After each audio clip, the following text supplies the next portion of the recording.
Hey everyone, welcome to Magnet Brains. This is Saloni Pandey. So class 12th sociology के MCQ हमने solve करने start कर दिए हैं। आज के हमारे इस वीडियो में हम आपके चैप्टर 2 यानी कि the demographic structure of the Indian society के MCQ सॉल्व करने जा रहे हैं। ये चैप्टर आपके टर्म 1 एग्जाम्स में भी आने वाला है, यानी कि ये एक बहुत ही इंपॉर्टेंट चैप्टर है। सो हम स्टार्ट करते हैं। आप भी रेडी रहिएगा अपने पेन और कॉपी के साथ में। हम क्या करने वाले हैं, यहाँ पर क्वेश्चन देखेंगे, उसके 4 ऑप्शंस होंगे। हम साथ में क्वेश्चन रीड करेंगे, ऑप्शंस को पढ़ेंगे, आपके अकॉर्डिंग आंसर क्या होगा उसे आप अपनी कॉपी में नोट करेंगे। देन यहाँ पर मैं आपको बताऊंगी कि करेक्ट आंसर क्या है। इससे आपको समझ में आएगा कि आपकी एग्जाम्स को लेके प्रिपरेशन कैसी चल रही है, साथ ही साथ सारा कुछ रिवीजन भी होने वाला है। सो हम स्टार्ट करते हैं हमारे फर्स्ट क्वेश्चन से। Now which among the following does not use demographic data. Okay, chapter क्या है, the demographic structure of the Indian society, जहां आप पॉपुलेशन को आपने स्टडी किया है। चैप्टर हम डिटेल में पढ़ चुके हैं, रिवाइज भी कर चुके हैं। अब यहां पर आपसे क्वेश्चन पूछा गया है कि इनमें से क्या डेमोग्राफिक डेटा में यूज नहीं होता है। डेमोग्राफिक डेटा में यूज नहीं होता है। ऑप्शंस हैं economic development, planning of policies, implementation of policies and private welfare. Economic development में हमें डेमोग्राफिक डेटा की जरूरत होती है, तो ये इसका सही ऑप्शन नहीं होगा। प्लानिंग ऑफ पॉलिसीज, अगर हम कोई प्लान्स पॉलिसीज इंप्लीमेंट कर रहे हैं तो भी हमें डेमोग्राफिक डेटा की जरूरत होती है। क्या होता है डेमोग्राफिक डेटा? जो आपकी पॉपुलेशन से रिलेटेड होता है। इम्प्लीमेंटेशन ऑफ पॉलिसीज, जब आप पॉलिसीज आपने फ्रेम कर लिया, अब आप उसको इंप्लीमेंट करेंगे तो भी आपको डेमोग्राफिक डेटा का नॉलेज होना चाहिए। प्राइवेट वेलफेयर, लेकिन यदि आप प्राइवेट वेलफेयर कर रहे हैं तो वहां पर आपको डेमोग्राफिक डेटा की जरूरत नहीं होती है। तो इसका करेक्ट आंसर होगा आंसर डी, जहां पर हमें डेमोग्राफिक डेटा की यानी पॉपुलेशन से रिलेटेड स्टैटिस्टिक्स की या डेटा की जरूरत नहीं होती है। तो कहां पर आप डेमोग्राफिक डेटा यूज नहीं करते हैं? प्राइवेट वेलफेयर में। अपार्ट फ्रॉम दिस आप इकोनॉमिक डेवलपमेंट में, पॉलिसीज प्लान करने में, इंप्लीमेंट करने में डेमोग्राफिक डेटा आपके लिए यूजफुल होता है। ओके, द नेक्स्ट क्वेश्चन है the theory of population growth was written in the sociological analysis of population, Essay on Population, Sociology and Population, Indian Civil Service। क्या होगा इसका करेक्ट आंसर? इसका answer है answer B, Essay on Population। Malthus की theory हमने पढ़ी है, the theory of population growth, जिन्होंने अपने the principle on the essay of population में इस थ्योरी को एक्सप्लेन किया है। तो इसका करेक्ट आंसर हुआ एसे ऑन पॉपुलेशन। ठीक है, क्लियर है ये भी। देन क्या है next question, the second stage of demographic transition is called. अब आपने नेक्स्ट थ्योरी क्या पढ़ी थी? The theory of demographic transition. इसमें सेकेंड स्टेज को क्या कहते हैं, ये क्वेश्चन में आपसे पूछा गया है कि इस थ्योरी में जो सेकेंड स्टेज है उसे क्या कहा जाता है? Population explosion, life expectancy, transitional stage या रिप्लेसमेंट लेवल। इसका करेक्ट आंसर है आपका answer C, that is transitional stage. हमें एक चीज पता है कि हमारी थ्योरी के अंदर 3 स्टेजेस होती हैं। ठीक है, हमारी थ्योरी में 3 स्टेजेस दी गई हैं, फर्स्ट, सेकेंड एंड थर्ड। जहां फर्स्ट स्टेज में हम बैकवर्ड कंट्रीज की बात कर रहे होते हैं, थर्ड स्टेज में हम डेवलप्ड कंट्रीज की बात कर रहे होते हैं, सेकंड स्टेज में हम डेवलपिंग कंट्रीज की बात कर रहे हैं जो ट्रांजिशन की तरफ आगे बढ़ रही हैं। ठीक है, बर्थ रेट को कंट्रोल कर रही हैं, साथ ही साथ डेथ रेट को भी कंट्रोल कर रही हैं। तो इसका करेक्ट आंसर होना चाहिए आपका ट्रांजिशनल स्टेज। लाइफ एक्सपेक्टेंसी तो बिल्कुल ही नहीं होगा, पॉपुलेशन एक्सप्लोजन भी हम नहीं कहते हैं सेकेंड स्टेज को, और रिप्लेसमेंट लेवल भी सेकेंड स्टेज को नहीं कहा जाता है। ठीक है, क्लियर है ये वाला भी। देन नेक्स्ट क्वेश्चन है आपका, The growth rate is the difference between। Growth rate किन चीजों के बीच का डिफरेंस होता है? ठीक है, 4 ऑप्शंस हैं, immigration and emigration rates, immigration and emigration rates, birth and death. Okay, birth and death, fertility and fecundity, none of the above. क्या होना चाहिए आपके अकॉर्डिंग इसका करेक्ट आंसर? ठीक है, 4 ऑप्शंस हैं, एक बार वापस से रीड करिए क्वेश्चन को। आपके अकॉर्डिंग क्या होना चाहिए इसका answer? Immigration, emigration, birth, death, fertility, fecundity, none of the above. इसका करेक्ट आंसर है नन ऑफ द अबव। अब शायद इसको लेके आप लोगों को थोड़ा सा अगर किसी को क्लियर है तो ठीक है, लेकिन किसी को अगर क्लियर नहीं है, आप में से किसी भी स्टूडेंट को अगर ये क्वेश्चन क्लियर नहीं है, तो देखिए क्या पूछा गया है, ग्रोथ रेट किसके बीच का डिफरेंस होता है, ठीक है, किन के बीच का डिफरेंस ग्रोथ रेट कहलाता है। ग्रोथ रेट को रेट ऑफ नेचुरल इंक्रीज भी कहा जाता है। इमिग्रेशन और एमिग्रेशन रेट, इमिग्रेशन आप क्या इसको मोबिलिटी के फॉर्म में हमने पढ़ा हुआ है, इमिग्रेशन क्या होता है, एमिग्रेशन क्या होता है। बर्थ एंड डेथ, कितने जन्म हुए हैं, कितनी डेथ हुई है। फेकेंडिटी, फर्टिलिटी, ये भी हमने पढ़ा हुआ है। इसका correct answer none of the above क्यों है, क्योंकि इसमें आपसे पूछा है ग्रोथ रेट का डिफरेंस, और ग्रोथ रेट का डिफरेंस होता है birth rate minus death rate. अब यहां पर आपको कंफ्यूज किया गया है बर्थ एंड डेथ ओनली देख के, तो इससे आपको कंफ्यूज नहीं होना है, आपको देखना है बर्थ रेट और डेथ रेट, रेट के बीच का जो डिफरेंस होता है उसे ग्रोथ रेट कहा जाता है या रेट ऑफ नेचुरल इंक्रीज कहा जाता है। ये जो ऑप्शन है यहाँ पर सिर्फ नॉर्मल बर्थ्स एंड डेथ्स बोला गया है, ठीक है, तो यहाँ पर इसका करेक्ट आंसर क्या होगा, none of the above. Clear है ये वाला क्वेश्चन भी। देन जो आपका नेक्स्ट क्वेश्चन है वो है which states in India are near the replacement levels of population growth। यहाँ पर 4 ऑप्शंस हैं, Haryana, Kerala, Chandigarh and Punjab. In states में से, इन 4 में से कौन सा वो स्टेट है जो रिप्लेसमेंट लेवल के बहुत करीब है, जो रिप्लेसमेंट लेवल या जीरो रेट ऑफ ग्रोथ के बहुत ज्यादा करीब है, जहां पर हमने क्या देखा था, रिप्लेसमेंट लेवल जिसे zero rate of natural increase भी कहा जाता था, कि अब जो ओल्ड पॉपुलेशन है उसे न्यू पॉपुलेशन रिप्लेस करने वाली है। तो कौन सा वो स्टेट है जो रिप्लेसमेंट लेवल के बहुत ज्यादा करीब है, क्या होना चाहिए इसका करेक्ट आंसर, इसका आंसर है B, that is Kerala. Kerala वो स्टेट है जो रिप्लेसमेंट लेवल के बहुत ज्यादा करीब है। हमने देखा था कि ये बहुत ही जल्दी डेवलप्ड कंट्रीज के स्टेज में आने वाला है, ठीक है, क्लियर है ये वाला क्वेश्चन भी। Then next question is dependents comprise of, dependents किन्हें हम कहते हैं या डिपेंडेंट्स किन से मिलके बनते हैं। Young people below the age of 15, वो लोग जो 15 ईयर्स ऑफ एज से कम हैं, ठीक है, वो सभी जो 15 ईयर्स ऑफ एज से कम हैं। ओल्ड पीपल अबव 65, वो सभी पीपल जो 65 ईयर्स ऑफ एज से ज्यादा हैं या 65 हैं। Infants and 70 plus old people, जो बच्चे हैं, छोटे बच्चे हैं, ठीक है, इन्फेंट्स की हम बात करें, छोटे बच्चे हैं, और 70 प्लस उनकी एज हो, या फिर और लोग जो 70 प्लस हैं, यानी पीपल दोज आर इन्फेंट्स, वो चिल्ड्रन में आ जाएंगे आपके, and people those are above 70, ठीक है, और 70 प्लस।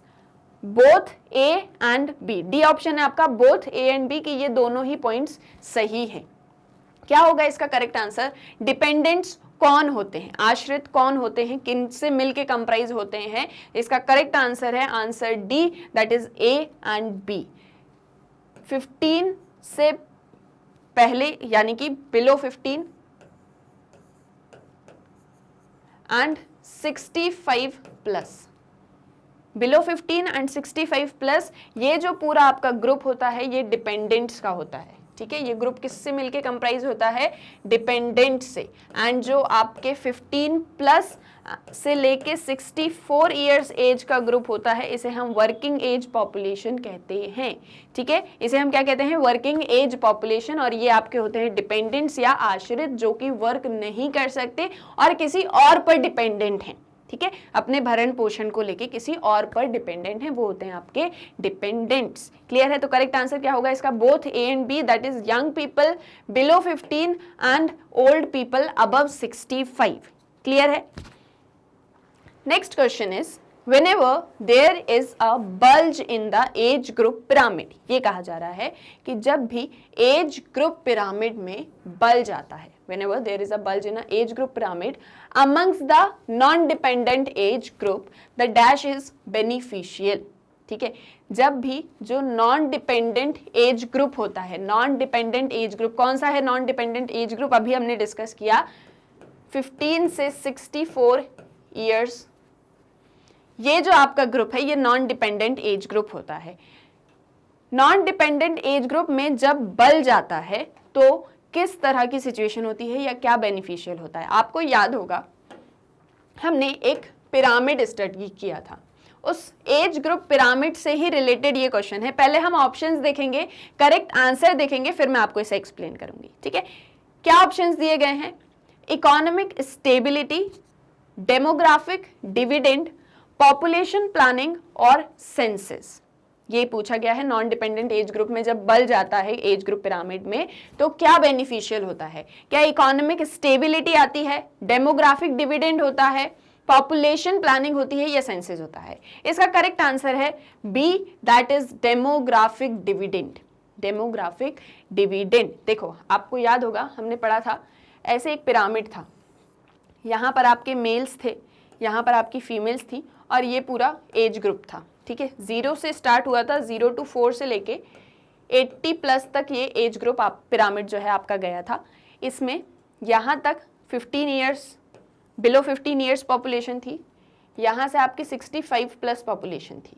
अब क्या कह रहे हैं, ये जो आपका एज ग्रुप है ये नॉन डिपेंडेंट्स का हो गया, ठीक है। कह रहे हैं कि इस ग्रुप में जब बल जाएगा तो क्या चीज़ होगी? बल जाएगा यानी कि कुछ इस तरह से, और ये जो आपकी पॉपुलेशन है ये स्टेबल रहेगी या फिर डिक्रीज रहेगी। यहाँ पर आपको बल्ज देखने को मिल रहा है नॉन डिपेंडेंट एज ग्रुप में, तो ये एक चीज़ हमें ये बताती है कि हमारे यहाँ डिपेंडेंट्स की पॉपुलेशन कम है, वर्किंग एज पॉपुलेशन ज़्यादा है, जिससे हमें डेमोग्राफिक डिविडेंड होने वाला है। क्या होने वाला है? डेमोग्राफिक डिविडेंड होने वाला है। शायद आपको याद आ रहा होगा कि हम क्या एक चीज़ समझ रहे हैं, आपने चैप्टर में भी ये पॉइंट्स पढ़े हैं। देन नेक्स्ट क्वेश्चन है, the first national family planning policy was announced in. First national family planning policy कब अनाउंस्ड की थी गवर्नमेंट ने? ठीक है, ये क्वेश्चन पूछा है। क्या ऑप्शंस है? 1949, 1952, 1975 एंड 1999। कब हुई थी फर्स्ट नेशनल पॉपुलेशन पॉलिसी? कब फ्रेम किया गया था? क्या होगा इसका correct answer? Answer is B, that is 1952। 1952 में इंडिया ने फर्स्ट नेशनल पॉपुलेशन पॉलिसी हम लेकर आए थे, एंड प्रोबेबली ये शायद पूरे वर्ल्ड में ऐसा था कि इंडिया ने सबसे पहले नेशनल पॉपुलेशन फैमिली प्लानिंग से रिलेटेड एक पॉलिसी लेकर हम आए थे। ठीक है, क्लियर है? थोड़ा कुछ याद आया होगा शायद चैप्टर से रिलेटेड, तो इसका करेक्ट आंसर है 1952, the first national family planning policy in India. Okay, next है, according to Thomas Robert Malthus, humanity is condemned to live in poverty forever because the growth of dash will always be overtaken by population growth। Malthus ये एक चीज कहना चाह रहे हैं कि humanity, मानवता हमेशा गरीबी में ही अपना जीवन बिताने वाली है। मानवता जो है, मानव जो है, ह्यूमंस जो हैं, वो हमेशा पावर्टी में ही रहने वाले हैं, हमेशा गरीबी में ही रहने वाले हैं, क्योंकि ग्रोथ ऑफ डैश, इसका आंसर आपको अभी देना है, will always be overtaken by population growth, क्योंकि पॉपुलेशन ग्रोथ हमेशा ज्यादा रहेगी। अब किससे ज्यादा रहेगी वो आपको आंसर बताना है। While population rises in geometric progression, agricultural production can only grow in arithmetic progression. चार ऑप्शंस हैं, agricultural production, financial investment, industrial production और सोशल मूवमेंट्स। क्या एग्रीकल्चर प्रोडक्शन से ज्यादा पॉपुलेशन ग्रोथ होगी? क्या फाइनेंशियल इन्वेस्टमेंट कम होंगे और पॉपुलेशन ग्रोथ ज्यादा होगी? क्या इंडस्ट्रीज का प्रोडक्शन कम होगा और पॉपुलेशन की ग्रोथ ज्यादा होगी? या सोशल मूवमेंट्स कम होंगे और पॉपुलेशन की ग्रोथ ज्यादा होगी? क्या होना चाहिए इसका correct answer? Obviously answer is A, that is agricultural production. ठीक है, कहीं ना कहीं आप इसको ध्यान से रीड करेंगे तो आपको आंसर इस सेकेंड लाइन में ही मिल चुका था। ठीक है, आंसर इस सेकंड लाइन में ही मिल चुका था, इसीलिए मैंने भी इस लाइन को आपको इग्नोर कर दिया, वरना आपको यहीं पे आंसर पता चल जाता। ठीक है, तो इसका करेक्ट आंसर है answer A, that is agricultural production, क्योंकि पॉपुलेशन हमेशा जियोमेट्रिक प्रोग्रेशन में राइज करती है। पॉपुलेशन कैसे राइज करती है? 2, 4, 8, 16, 32, 64 पॉपुलेशन इस तरह से राइज करती है। और जो हमारा एग्रीकल्चरल प्रोडक्शन है वो अरिथमेटिक प्रोग्रेशन में राइज करता है, यानी कि 1, 2, 3, 4 कुछ इस तरह से हमारा एग्रीकल्चरल प्रोडक्शन राइज करता है। तो इसीलिए थॉमस ने क्या चीज कही थी, माल्थस ने, कि growth of agriculture will always be overtaken by population growth. ठीक है, क्लियर है ये वाला क्वेश्चन भी। देन नेक्स्ट क्वेश्चन है, in the theory of demographic transition there are 3 basic phases of population growth. In the theory of demographic transition, there are 3 basic phases of population growth. The first stage is that of dash in a society that is underdeveloped and technologically backward. Transitional theory की हम बात कर रहे हैं जहां 3 stages होती हैं। First stage कैसी होगी, जहां पर अंडर डेवलप्ड और टेक्नोलॉजिकली बैकवर्ड सोसाइटी होने वाली है। ग्रोथ रेट्स भी कम होने वाले हैं, ग्रोथ रेट्स भी कम होने वाले हैं क्योंकि डेथ रेट और बर्थ रेट दोनों ही बहुत ज्यादा हाई हैं। फर्स्ट स्टेज की हम बात कर रहे हैं डेमोग्राफिक ट्रांजिशन की, जहां पर जो सोसाइटी है वो बैकवर्ड है, अंडर डेवलप्ड है और इस एक सोसाइटी की ग्रोथ भी कम है, इस एक सोसाइटी की ग्रोथ भी कम है। साथ ही साथ यहाँ पर डेथ रेट बहुत ज्यादा हाई है और बर्थ रेट भी बहुत ज्यादा हाई है। ठीक है, जितनी तेजी से बर्थ हो रहा है उतनी ही तेजी से डेथ भी हो रही है, इसीलिए दोनों के बीच का डिफरेंस भी लो है। तो फर्स्ट स्टेज कैसी होने वाली है, क्या होने वाला है first stage of demographic transition में? हाई पॉपुलेशन ग्रोथ, क्या पॉपुलेशन बहुत तेजी से बढ़ रही है? लो पॉपुलेशन ग्रोथ, क्या पॉपुलेशन धीरे धीरे बढ़ रही है? मीडियम पॉपुलेशन ग्रोथ, ना ही बहुत तेजी से बढ़ रही है ना ही बहुत धीरे बढ़ रही है, मॉडरेट लेवल पर है। पॉपुलेशन लॉस, पॉपुलेशन का लॉस हो रहा है। क्या एक चीज होने वाली है फर्स्ट स्टेज में डेमोग्राफिक ट्रांजिशन के? क्वेश्चन मैंने आपको पूरा रीड करके बता दिया है। इसका करेक्ट आंसर है आंसर बी, लो पॉपुलेशन ग्रोथ, क्योंकि बर्थ रेट भी बहुत ज्यादा हाई है, साथ ही साथ डेथ रेट भी बहुत ज्यादा हाई है, इसीलिए जितनी तेजी से बर्थ हो रहा है उतनी तेजी से डेथ हो रही है, पॉपुलेशन ग्रो बहुत धीरे कर रही है। तो फर्स्ट स्टेज जहां पर सोसाइटी बैकवर्ड भी है, टेक्नोलॉजिकली भी बैकवर्ड है, अंडर डेवलप्ड भी है, ऐसी एक स्टेज में पॉपुलेशन लो रेट पे ग्रो करने वाली है। ठीक है, क्लियर है first stage of demographic transition theory, clear है।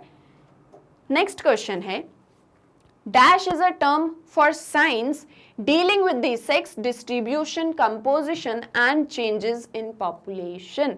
तो ये जो आपको एक डेफिनेशन दी गई है जिसमें आपको बताना है कि वो ऐसा कौन सा टर्म है जिसका मीनिंग होता है एक ऐसी साइंस जो कि डील कर रही है पॉपुलेशन के सेक्स डिस्ट्रीब्यूशन और कंपोजिशन और वो कैसे चेंज होती है इससे रिलेटेड। क्या है वो? डेमोग्राफी, कास्ट, ट्रांजिशन या साइंटिफिक? क्या है वो थ्योरी जो कि एक साइंस के साथ में डील कर रही है पॉपुलेशन की साइंस के साथ में डील कर रही है, ये एक चीज कह सकते हैं। इसका करेक्ट आंसर होगा, ऑब्वियसली आप सभी को पता होगा, answer is A, that is demography. Demography is a term for science dealing with the sex distribution, composition and changes in population. Clear है। Next question is, the term demography is of Greek origin. The term demography is of Greek origin and is composed of 2 words, that is demos and graphian.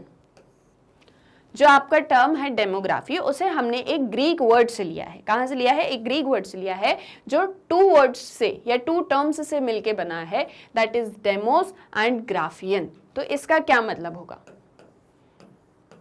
Demos plus Graafian, इसका क्या मतलब है? Graphics की study करना, description of peoples को describe करना, distribution of land को distribute कर रहे हैं यहाँ पर, कलेक्शन ऑफ सोशल स्टैटिस्टिक्स या सोशल स्टैटिस्टिक्स कलेक्ट की जा रही है। क्या मतलब है डेमोग्राफी में डेमोज एंड ग्राफियन से? What does it means? इसका करेक्ट आंसर है B, that is description of peoples. Demography एक ग्रीक वर्ड से लिया गया है जो 2 टर्म से मिलकर बना है, demos and Graafian, which means description of people. ठीक है, क्लियर है। Then, according to Robert Malthus, population rises in dash progression, whereas agricultural production grows in dash progression. अब माल्थस की थ्योरी को आपको वापस से रिवाइंड करना है, सारा कुछ याद करना है, रिकॉल करना है। ये पूछा गया है कि पॉपुलेशन कैसे राइज करती है और एग्रीकल्चरल प्रोडक्शन कैसे ग्रो करता है, किस प्रोग्रेशन में?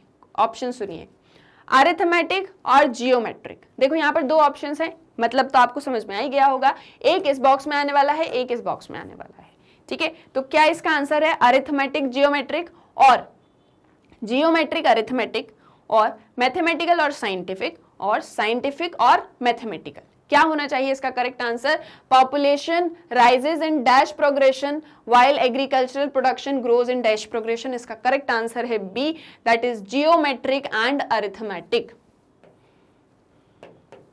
क्या एक चीज कह रहे हैं? According to Thomas Robert Malthus, population rises in geometric progression whereas agricultural production grows in arithmetic progression। अभी हमने थोड़ी देर पहले इस एक चीज को डिस्कस किया था, ठीक है। तो इसका करेक्ट आंसर क्या है? Answer B, that is geometric and arithmetic. इस तरह से ऑप्शंस आपको कंफ्यूज कर सकते हैं, ठीक है। हो सकता है पहले अरिथमेटिक लिख दिया जाए फिर जियोमेट्रिक लिख दिया जाए, तो आपको ध्यान से 2-3 बार भले ही क्वेश्चन को पढ़िए, ऑप्शंस को पढ़िए, फिर आप उसको आंसर करेंगे, ठीक है।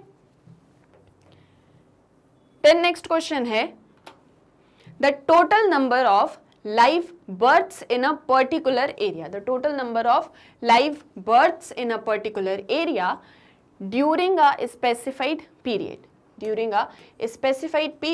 divided by the total of population of that area in thousands। यानी कि कितने बर्थ हो रहे हैं किसी एक एरिया में, लाइव बर्थ की हम बात कर रहे हैं, एक स्पेसिफिक टाइम पीरियड में, जब उसे आप उसकी टोटल पॉपुलेशन से डिवाइड कर देंगे, then this phenomena is referred to as. तो फिर ये फिनोमेना क्या होता है? इसे क्या कहा जाता है? Life expectancy, fertility rate, growth rate और बर्थ रेट। आई थिंक आपको आंसर पता है, और इसका करेक्ट आंसर है D, that is birth rate. Birth rate का मतलब क्या होता है? हमने बहुत अच्छे से इन चीजों को पढ़ा हुआ है। बर्थ रेट यानी कितने लाइव बर्थ हो रहे हैं एक स्पेसिफिक एरिया में, एक स्पेसिफिक टाइम पीरियड में, जब हम उसको उसकी टोटल पॉपुलेशन से डिवाइड कर देते हैं बाय थाउजेंड्स, तो हमारा क्या चीज आ जाती है? Birth rate. तो इसका करेक्ट आंसर है D, that is birth rate, ठीक है। ये भी क्लियर है। देन नेक्स्ट क्वेश्चन है आपका, in demographic transition theory birth and death rate are high in dash stage. या फिर डेमोग्राफिक ट्रांजिशन थ्योरी में बर्थ रेट और डेथ रेट हाई कब होता है? ठीक है, बर्थ रेट भी हाई है और डेथ रेट भी हाई है। ये एक चीज कब होती है? फर्स्ट स्टेज में, सेकेंड स्टेज में, थर्ड स्टेज में, या पोस्ट ट्रांजिशनल स्टेज में? क्या होना चाहिए इसका करेक्ट आंसर? अभी हमने थोड़ी देर पहले डिस्कस किया है, डेमोग्राफिक ट्रांजिशन थ्योरी में बर्थ रेट और डेथ रेट दोनों ही बहुत ज्यादा हाई हैं, यानी कि इसका करेक्ट आंसर है A, that is first stage, जहां दोनों ही बहुत ज्यादा हाई होते हैं, जिसकी वजह से लो पॉपुलेशन ग्रोथ होती है एंड सोसाइटी अंडर डेवलप्ड होती है। क्लियर है ये भी पॉइंट? तो क्या आएगा यहाँ पे? First stage. नेक्स्ट है question 16, that is dash has a very high rate of population growth. कहां पर बहुत ज्यादा पॉपुलेशन ग्रो कर रही है, बहुत तेजी से ग्रो कर रही है? कौन से स्टेट की हम बात करें? उत्तर प्रदेश, झारखंड, ओडिशा, जम्मू एंड कश्मीर। कहां पर बहुत तेजी से पॉपुलेशन ग्रो कर रही है? क्या होगा इसका correct answer? Answer is A, Uttar Pradesh. Uttar Pradesh या यूपी, जहां पर very high growth rate of population है, ठीक है, इंडियन स्टेट्स में, among Indian states. Then dash refers to the estimated number of years that an average person is expected to survive। किसे हम ये बोलते हैं कि एस्टिमेटेड नंबर ऑफ ईयर्स, एक अनुमान लगा रहे हैं कि कितने सालों तक एक एवरेज पर्सन सर्वाइव करने वाला है, ठीक है। एक अनुमान लगा रहे हैं कि एक पर्सन है वो कितने सालों तक सर्वाइव कर पाएगा। इसे क्या कहा जाता है? Birth rate, ageing, life expectancy और डेथ रेट। बर्थ रेट आपको पता है क्या होता है, एजिंग आपको पता होना चाहिए क्या होता है, लाइफ एक्सपेक्टेंसी या डेथ रेट। क्या होगा इसका करेक्ट आंसर? जहां पर आप एक अनुमान लगाते हो कि ये पर्सन कितने, एक एवरेज पर्सन कितने सालों तक जीने वाला है या सर्वाइव करने वाला है। इसका करेक्ट आंसर है that is C, life expectancy. कहां से समझ में आ रहा है? देखो, एक्सपेक्टेड टू सर्वाइव, कितने सालों तक रहने वाला है, हम उसकी लाइफ को लेके एक अनुमान लगा रहे होते हैं, जिसे हम क्या कहते हैं? Life expectancy. क्लियर है ये भी पॉइंट कि क्या होता है लाइफ एक्सपेक्टेंसी, ठीक है। Next is dash is usually periodic enumeration of a population. अब आप किसके थ्रू अपनी पॉपुलेशन को एन्यूमरेट कर रहे होते हैं? 4 ऑप्शंस हैं, डेमोग्राफी, सेंसस, बर्थ रेट और नेशनल पॉपुलेशन पॉलिसी। क्या डेमोग्राफी से आप एन्यूमरेट कर रहे हैं पॉपुलेशन को, सेंसस के थ्रू एन्यूमरेट करते हैं, बर्थ रेट से एन्यूमरेट करते हैं, या नेशनल पॉपुलेशन पॉलिसी बनती है तब आप एन्यूमरेट करते हैं अपनी पॉपुलेशन को पीरियोडिकली? क्या होगा इसका correct answer? Periodically enumeration of population. इसका करेक्ट आंसर है B, that is census. Census हमने पढ़े थे, हमने एक सेंसस का एग्जाम्पल भी देखा था 2011 का, जहां हमने देखा था कि किस तरह से हर 10 साल में पीरियोडिकली, हर 10 साल में हम हमारी पॉपुलेशन को एन्यूमरेट करते हैं। क्लियर है ये वाला पॉइंट भी? तो इसका करेक्ट आंसर क्या हो गया आपका? सेंसस। सेंसस के थ्रू आप पीरियोडिकली एन्यूमरेट करते हो अपनी पॉपुलेशन को। द नेक्स्ट क्वेश्चन है, ratio of persons living in an area and area of the country is known as। क्या पूछ रहे हैं? Ratio of persons living in an area, किसी एक पर्टिकुलर एरिया में कितने पीपल रह रहे हैं, and an area of the country, और वो एरिया है कितना। जैसे ये जस्ट सपोज एक एरिया है, तो ये एरिया कितना है और इसमें कितने पर्सन्स रह रहे हैं, उस रेशियो को, एरिया और पर्सन्स के रेशियो को क्या कहा जाता है? Population structure, economic density, life expectancy और पॉपुलेशन डेंसिटी। क्या एक चीज कही जाती है? Population structure, economic density, life expectancy, population density. इसका करेक्ट आंसर होगा D, that is population density. ठीक है, पॉपुलेशन डेंसिटी यानी कि इस पर्टिकुलर एरिया में कितने पीपल रह रहे हैं उस रेशो को। जैसे सपोज इस ये जो टोटल एरिया है ये है 10, जस्ट मान लेते हैं 10 स्क्वायर, एंड यहाँ पर 5 पीपल रह रहे हैं, यहाँ पर 5 पीपल रह रहे हैं, तो ये रेशियो हो जाएगा 1:2। ठीक है, तो इस रेशियो को हम क्या कहते हैं? Population density. इससे रिलेटेड और क्वेश्चंस भी हम आगे डील करने वाले हैं। तो यहाँ पर क्लियर है कि इस डेफिनेशन, मतलब पॉपुलेशन डेंसिटी की क्या डेफिनेशन होगी, ये क्लियर हो गया होगा, और क्वेश्चन का आंसर क्या है ये भी आई होप क्लियर हो गया होगा। ठीक है, देन नेक्स्ट है, then what is the other name of average age? Average age का और क्या नाम हो सकता है, क्या आप उसको बोल सकते हो? Then options are life expectancy, population structure, population explosion और माइनॉरिटी पॉपुलेशन। एवरेज एज को आप और किस नाम से बोल सकते हो? क्या होने वाला है इसका correct answer? Answer is A, that is life expectancy. ठीक है, आपका एज, एवरेज एज या लाइफ एक्सपेक्टेंसी का मतलब सेम ही होता है, तो आप एवरेज एज को लाइफ एक्सपेक्टेंसी के नाम से भी बोल सकते हो। ठीक है, clear? Which of these states is least densely populated? अब आपसे क्वेश्चन पूछा गया है कि इनमें से, ये जो आपके सामने 4 ऑप्शंस हैं, मेघालय, गोवा, अरुणाचल प्रदेश, सिक्किम, इन स्टेट्स में से कौन सा स्टेट लीस्ट डेंसली पॉपुलेटेड है? अभी आपने पॉपुलेशन डेंसिटी को समझा, जहां हमने देखा था कि एक एरिया में कितनी पॉपुलेशन रह रही है, वो क्या है आपकी, वो रेशो क्या है? Population density. अब यहाँ पर आपसे पूछा है कि लीस्ट डेंसली पॉपुलेटेड, यानी कि इस पर्टिकुलर एरिया में जो पॉपुलेशन रह रही है वो एरिया के अकॉर्डिंग कम रह रही है, यानी इस एरिया में और पॉपुलेशन रह सकती है लेकिन कम पॉपुलेशन रह रही है, that is it is least densely populated. तो कौन सा है वो स्टेट? मेघालय, गोवा, अरुणाचल प्रदेश या सिक्किम? आपके अकॉर्डिंग कौन सा स्टेट है जो अपने एरिया के अकॉर्डिंग कम पॉपुलेशन वहां पर रह रही है? इसका करेक्ट आंसर है सी, दैट इज अरुणाचल प्रदेश। अरुणाचल प्रदेश एक ऐसा स्टेट है जहां पर एरिया के अकॉर्डिंग पॉपुलेशन बहुत कम रह रही है, यानी कि it is least densely populated. ठीक है, ये भी समझ में आ गया आपको? Next question is Which of these states is most densely populated? अभी हमने least densely देखा था, अब हम देखेंगे most densely populated कौन सा स्टेट है। ऑप्शंस हैं पंजाब, हरियाणा, महाराष्ट्र या बिहार। इनमें से कौन सा स्टेट है जहां पर एरिया से ज्यादा पॉपुलेशन रह रही है, यानी एरिया में जितनी पॉपुलेशन रहना चाहिए उससे भी ज्यादा रह रही है? इसका करेक्ट आंसर है D, that is Bihar. Bihar में पॉपुलेशन जो है वो एरिया से ज्यादा रह रही है, यानी कि it is densely populated. Bihar जो है वो क्या है? Densely populated, most densely populated region है या स्टेट है। क्लियर है ये भी?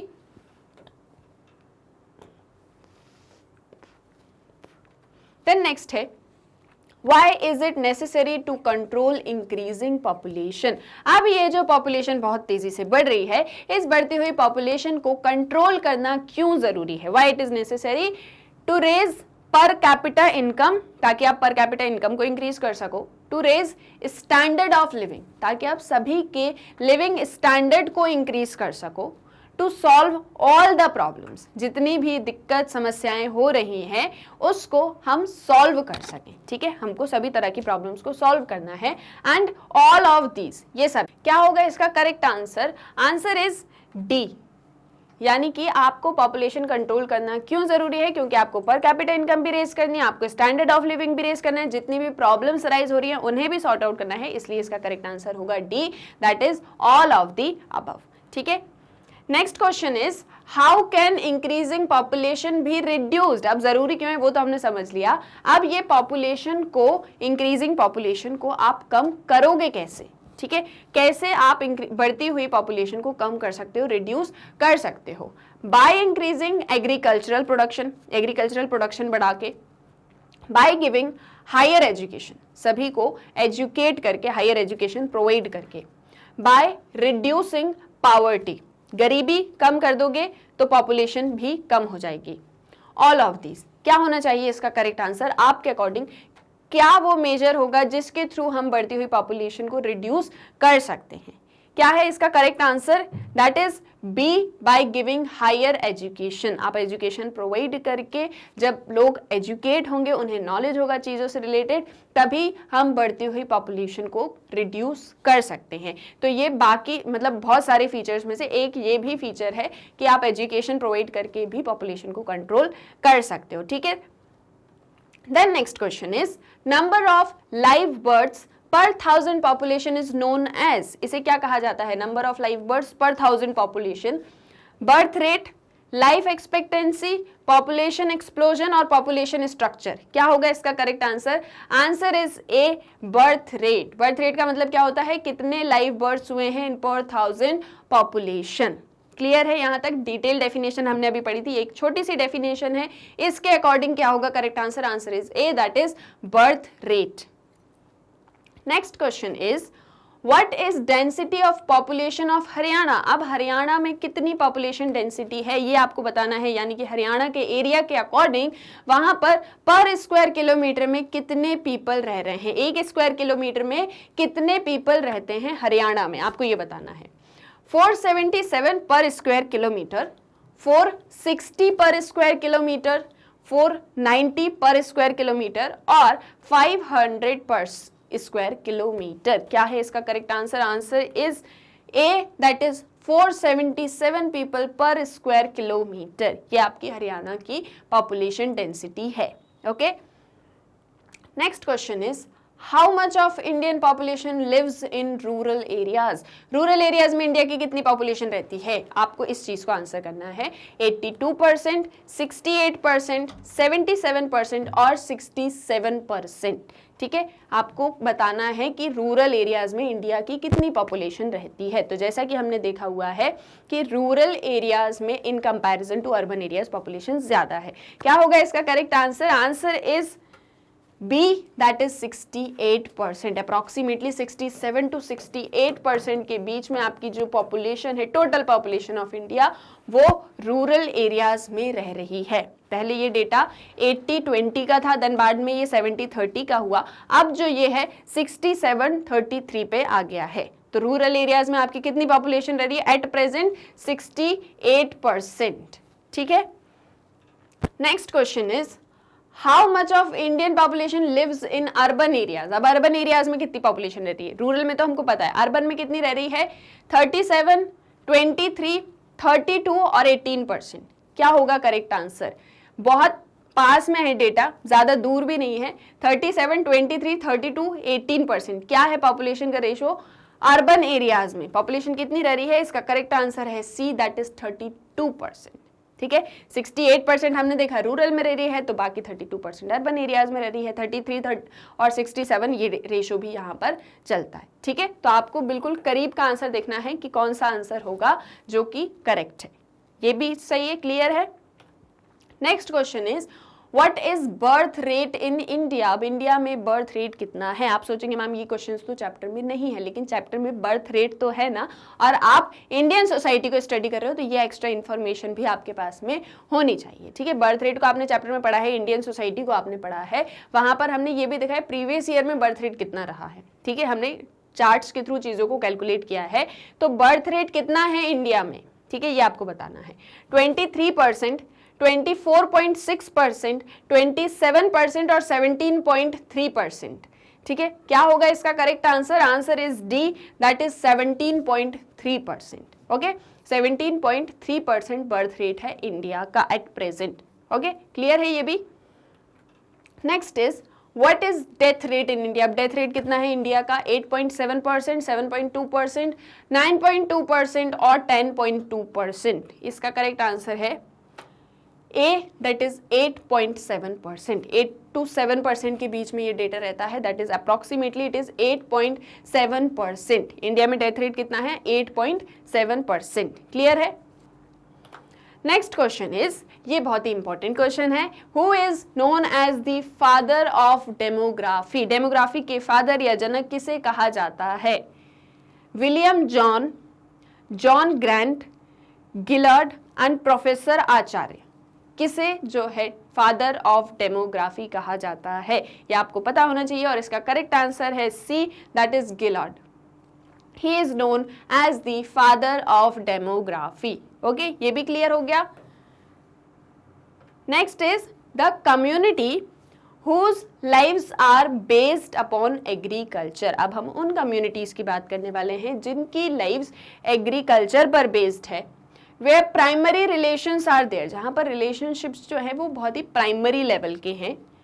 Where less population and simplicity is there, वहाँ पर population भी कम है और simplicity बहुत ज़्यादा है, ठीक है। population कम है, या मैं कहूँ population density कम है और simplicity बहुत ज़्यादा है, is known as dash community। ऐसे समुदाय को हम क्या कहते हैं? Rural community, tribal community, urban community और ऑल ऑफ दीज, या फिर इनमें से सभी। क्या होने वाला है सही आंसर? कौन सा वो ऐसी कम्युनिटीज हैं जो एग्रीकल्चर पर पूरी तरह से बेस्ड हैं, बहुत ही सिंपल लाइफ है उनकी, और वहां पर रिलेशनशिप्स भी बहुत हाईली पर्सनल हैं या फिर प्राइमरी रिलेशनशिप्स हैं। क्या होगा इसका correct answer? Answer is A, that is rural community. Rural communities में हमको पता है कि सभी एग्रीकल्चर बेस्ड होते हैं, less population, simplicity and highly personal relationships. Clear है ये वाला भी? Next question is, how much of the Indian population lives in villages? कितनी पॉपुलेशन जो है विलेजेस में रह रही है, हमको ये बताना है। वैसे तो आपने ये चीज अभी थोड़ी देर पहले बताई है, लेकिन वापस ये क्वेश्चन है, इसका करेक्ट आंसर क्या है? B, that is 68%। Next question क्या है? How many villages are there in India? अब इंडिया में कितने विलेजेस होंगे? Around 2 lakhs, around 10 lakhs, around 5 lakhs और अराउंड 15 lakhs। कितने विलेजेस हैं इंडिया में? क्या होगा इसका correct answer? 2 lakhs, 10 lakhs, 5 lakhs, 15 lakhs। आपके अकॉर्डिंग क्या होना चाहिए? How many villages are there in India? इसका करेक्ट आंसर है C, that is around 5 lakhs। Okay, around 5 lakh villages are there in India. Then next question क्या है? I hope आपको सभी क्वेश्चन समझ में आ रहे होंगे। आपने ये सभी क्वेश्चंस ऑलरेडी पहले भी मतलब आपने पढ़ा हुआ है, चैप्टर बहुत अच्छे से पढ़ा है, तो क्वेश्चंस बहुत इजी आपको लगने वाले हैं। Okay, then name the community which is larger in area, where thousands of occupations are there, where more population and complex relations are there. अब ऐसा ही कुछ मिलता जुलता क्वेश्चन अभी हमने थोड़ी देर पहले सॉल्व किया है। ये बोला गया है ऐसी कम्युनिटी के बारे में बताइए जो कि लार्जर इन एरिया, जो बहुत ज्यादा है एरिया वाइज, यानी कि ज्यादा डेंसिटी है पॉपुलेशन की, thousands of occupations are there, जहां पर आपको ढेर सारे काम करने के मौके मिलेंगे, बहुत सारी वर्क अपॉर्चुनिटीज मिलेंगी, where more population and complex relations. Population ज्यादा है, डेंसिटी ऑफ पॉपुलेशन ज्यादा है, और रिलेशनशिप्स जो हैं, जो रिलेशनशिप्स हैं पॉपुलेशन के बीच में, वो बहुत ही कॉम्प्लेक्स हैं। कैसे हैं? कॉम्प्लेक्स हैं। ऐसी कम्युनिटी को आप क्या कहोगे? Urban community, tribal community, rural community और नन ऑफ दीज? कौन सी कम्युनिटी होगी वो बताइए। इसका करेक्ट आंसर क्या होना चाहिए जहां पर हाईली कॉम्प्लेक्स रिलेशनशिप्स और ढेर सारी ऑक्यूपेशंस हो? Obviously answer is A, that is urban communities. Urban communities का यही फीचर होता है, आपने डिटेल में इसे आपके चैप्टर के अंदर स्टडी किया हुआ है। नेक्स्ट है barter system was there in dash villages. कब विलेजेस में या कौन से एक समय में बार्टर सिस्टम प्रिवेल करता था? क्या होता था बार्टर सिस्टम? जहां पर गुड्स के बदले, ठीक है, गुड्स के बदले गुड्स लिए जाते थे। जैसे आज आपको कोई सामान खरीदना है तो आप शॉप पे जाओगे, पैसे दोगे तो वो आपको सामान दे देंगे। पहले के समय में या कब के समय में, ये आपको बताना है अभी कि कौन से टाइम में ऐसा होता था कि आपको गुड्स के बदले में गुड्स मिलते। जैसे मान लीजिए आपको राइस परचेस करना है तो आप राइस लोगे तो आपको उसके बदले में जो है अपनी तरफ से कोई गुड देना होगा या कोई गुड लेना होगा, ठीक है। आपको जैसे राइस लेना है तो आपको अपनी तरफ से, मान लीजिए आपके पास में पल्सेस है तो पल्सेस आपको एक्सचेंज करना होगा। क्या ऐसा, ये जो बार्टर सिस्टम की हम बात कर रहे हैं, ये किस एक समय में प्रिवेलेंट था? एंशिएंट विलेजेस में, मॉडर्न विलेजेस में, मेडिवल विलेजेस में, या ऑल ऑफ दीज, या सभी समय में ऐसा पाया गया? क्या होगा इसका correct answer? Answer is A, ancient villages. पहले के समय, बिल्कुल पहले के समय में हम चले जाएं तो वहां पर बार्टर सिस्टम प्रिवेल होता था, ठीक है। Next is the family where members of more than 2 generations are living is known as dash families। एक ऐसी फैमिली जहां पर एक से ज्यादा जनरेशन साथ में रह रही है, ठीक है, एक से ज्यादा जनरेशन साथ में रह रही है, ऐसी फैमिली को आप क्या कहोगे? जॉइंट फैमिली कहोगे, पेट्रीलिनियल कहोगे, न्यूक्लियर कहोगे, या न्यू लोकल फैमिली कहोगे? क्या कहोगे ऐसी फैमिली को? Obviously joint family। Answer is A, the family where members of more than 2 generations are living is known as joint family। Okay, next is which of these is a reason of decreasing living standard of the rural life? इनमें से कौन सा वो reason है जिसकी वजह से rural life, जो पीपल रूरल एरियाज में रह रहे हैं, उनका लिविंग स्टैंडर्ड कम होता जा रहा है, ठीक है, उनका जो स्टैंडर्ड ऑफ लिविंग है वो कम होता जा रहा है? क्या है इसके options? Lack of education, more dependence upon agriculture, education नहीं है या फिर एग्रीकल्चर पर बहुत ज्यादा डिपेंडेंट है, lack of basic facilities, basic facilities ही नहीं है, बेसिक नीड्स ही फुलफिल नहीं हो पा रही हैं, यानी मान लीजिए आप फूड, क्लोथिंग, हाउस, शेल्टर, ये वाली जो बेसिक नीड्स हैं वही फुलफिल नहीं हो पा रही हैं, या ऑल ऑफ दीज, ये सभी। अगर ये सभी होंगे तो रूरल लाइफ में जो पीपल्स का स्टैंडर्ड ऑफ लिविंग है वो कम हो जाएगा। क्या होगा इसका करेक्ट आंसर? बताइए क्या होना चाहिए आपके according? Answer is D, all of these. यदि एजुकेशन में कमी है, बहुत ज्यादा एग्रीकल्चर पर ही सिर्फ और सिर्फ डिपेंडेंट है, बेसिक फैसिलिटीज भी नहीं है, और ये सभी होने की वजह से रूरल लाइफ में जो पीपल का स्टैंडर्ड ऑफ लिविंग है या जो लिविंग स्टैंडर्ड है वो डिक्रीज हो जाता है या फिर कम हो जाता है। Okay, next question is, now the theory of demographic transition suggests that population growth is linked to overall levels of economic development and that every society follows a typical pattern of development related population growth। Theory of demographic transition क्या एक चीज कहती है कि population growth economic development से linked up होता है, ठीक है। थ्योरी ऑफ डेमोग्राफिक ट्रांजिशन क्या कहती है कि पॉपुलेशन ग्रोथ जो हो रही है वो इकोनॉमिक डेवलपमेंट से लिंक्ड अप है, और हर एक सोसाइटी अपना पैटर्न अपनाती है डेवलपमेंट का जो कि पॉपुलेशन ग्रोथ से ही रिलेटेड है। ओके, ये चीज कही जा रही है। Now choose the incorrect statement about demographic transition theory. अब आपको ये जो 4 ऑप्शंस दिए हैं इसमें से आपको बताना है इनकरेक्ट ऑप्शन कौन सा है, यानी गलत ऑप्शन कौन सा है। The growth rate in phase 1 and phase 2 are high। phase 1 और phase 2 डेमोग्राफिक ट्रांजिशन के 3 phases होते हैं। तो यहाँ पे जो फर्स्ट एंड सेकेंड फेज है, यहाँ पे ग्रोथ रेट जो है वो बहुत हाई होता है, ये एक चीज कही जा रही है। Growth rate in phase 2 is high due to low death rate. अब फेज 2 में ग्रोथ रेट ज्यादा क्यों होता है? क्योंकि डेथ रेट बहुत ज्यादा कम हो जाता है। Growth rate in phase 1 and phase 3 are low. इन दोनों में जो ग्रोथ रेट है वो लो होने वाला है, ठीक है। इन दोनों में जो ग्रोथ रेट है पॉपुलेशन का वो लो होने वाला है। The growth rate in phase 3 is approximately same as in phase 1। जो ग्रोथ रेट है फेज 3 में वो उतना ही है जितना फेज 1 में था, जितना फेज 1 में ग्रोथ रेट था, लो ग्रोथ रेट था, उतना ही फेज 3 में भी है। तो कौन सा स्टेटमेंट गलत है इसमें से? Answer is A, that is growth rate in phase 1 and phase 2 are high, क्योंकि फेज 1 में लो ग्रोथ रेट होता है, क्योंकि बर्थ रेट और डेथ रेट दोनों ही बहुत ज़्यादा हाई होते हैं, तो पॉपुलेशन उतनी ज़्यादा ग्रो नहीं कर पाती है। तो इनकरेक्ट स्टेटमेंट क्या है आपका? Growth rate in phase 1 and phase 2 are high. बाकी अदर तीनों स्टेटमेंट्स आपके बिल्कुल करेक्ट हैं। ओके, क्लियर है? क्या पूछा गया था कि इनकरेक्ट ऑप्शन बताना है आपको। Okay, the next is considering from N urban point of view, the rapid growth in urbanization shows that the town or city has been acting as a magnet for the rural population. अब हम अगर urban point of view से देखें, urban point of view से देख रहे हैं, urban life को हम देखें, तो यहाँ पर जो बहुत तेजी से अर्बनाइजेशन हो रहा है, बहुत तेजी से शहरीकरण हो रहा है, वो इसीलिए है क्योंकि रूरल पॉपुलेशन, जो लोग रूरल एरियाज में रह रहे हैं, वो अर्बन एरियाज की तरफ बहुत तेजी से बढ़ रहे हैं। ठीक है, जो रूरल पॉपुलेशन है वो बहुत तेजी से अफेक्ट हो रही है अर्बन पॉपुलेशन से, और तेजी से अर्बन लाइफ में जाके सेटल हो रही है, इसलिए अर्बनाइजेशन हो रहा है।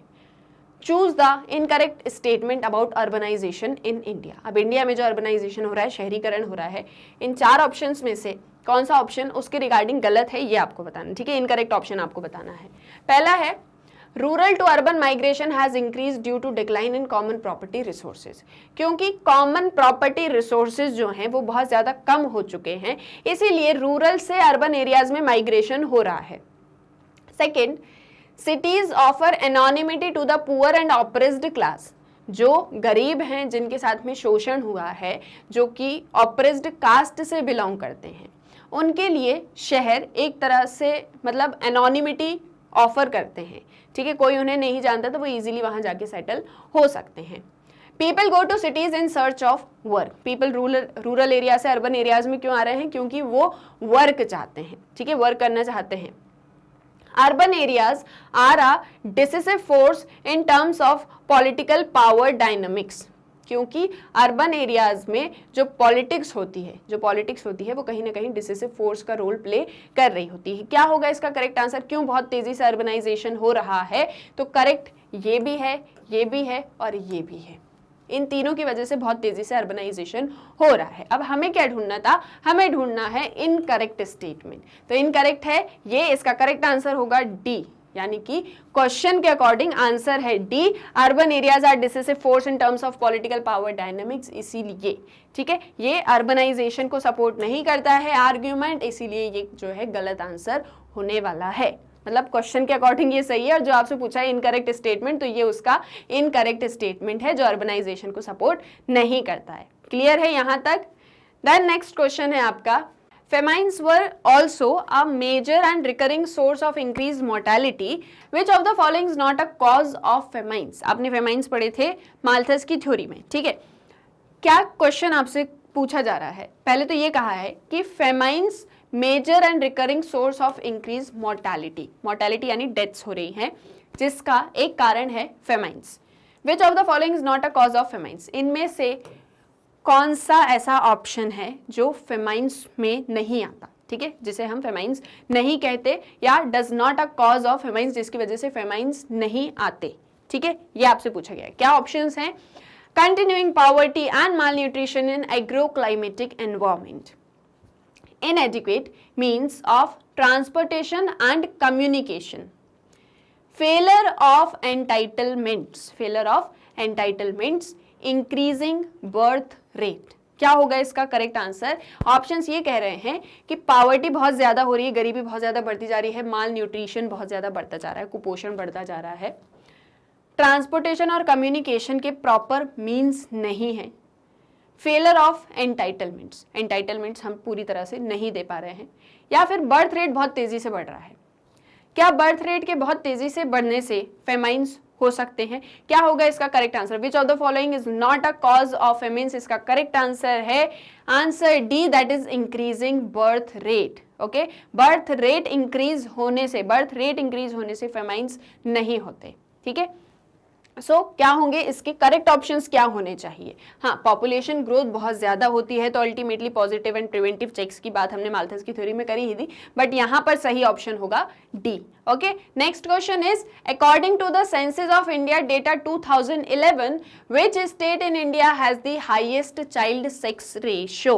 अब 2011 के सेंसस के अकॉर्डिंग इनमें से किस स्टेट में हाईएस्ट चाइल्ड सेक्स रेशियो है? चाइल्ड सेक्स रेशियो क्या होता है?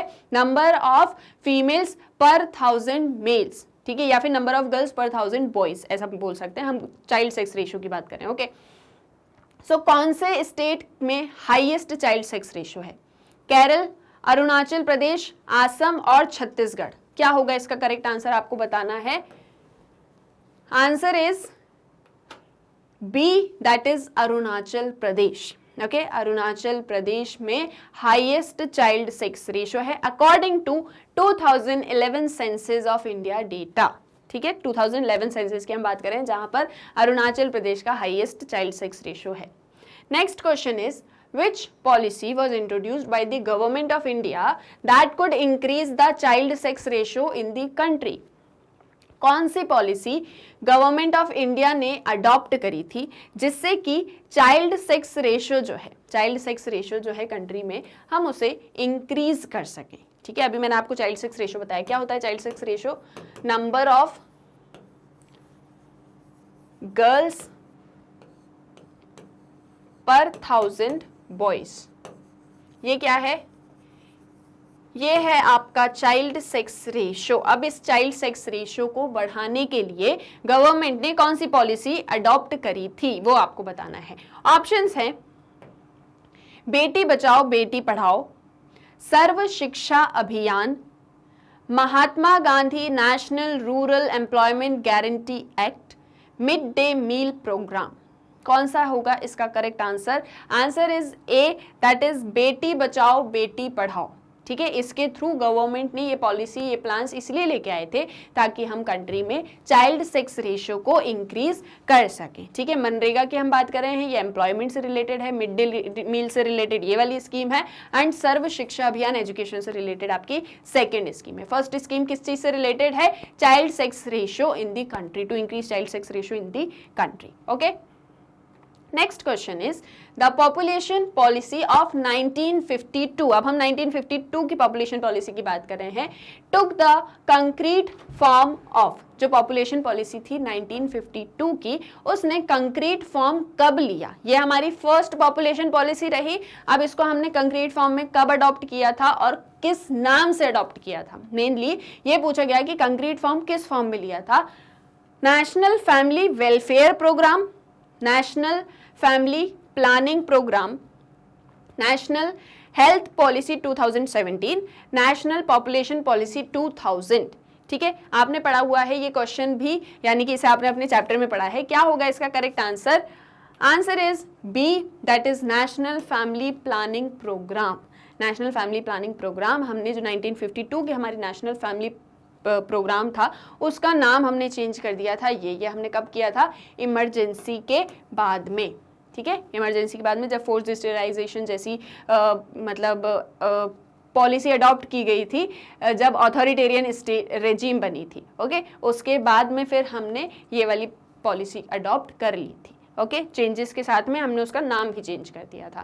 Then next question is even though the fertility and population growth rates are declining, even though fertility और पॉपुलेशन ग्रोथ रेट जो है वो डिक्लाइन हो रहा है, फिर भी ये कहा जाता है कि इंडिया की जो पॉपुलेशन है, इंडिया की जो पॉपुलेशन है वो 1.2 बिलियन से 1.6 बिलियन हो जाएगी 2050 में। ये क्यों कहा जाता है? क्या कारण है इसका?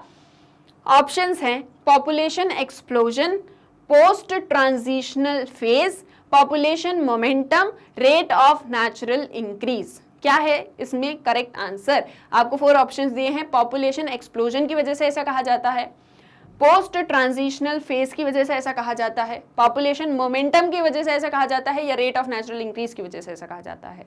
इसका करेक्ट आंसर है C, that is population momentum. Okay, population momentum की वजह से हम कहते हैं कि आज जो पॉपुलेशन 1.2 बिलियन है वो एक दिन 1.6 बिलियन होने वाली है। हम एक प्रोजेक्शन बनाते हैं इंडिया की पॉपुलेशन को लेकर, and that is because of population momentum, जहां पर एक large cohort of women replace करने वाली है किसको? पॉपुलेशन को। ठीक है, next is the pyramid for 2026 shows, the pyramid for 2026 कब की बात कर रहे हैं? 2026 की shows the estimated future size of the relevant age groups based on data on the past rates of growth of each age group.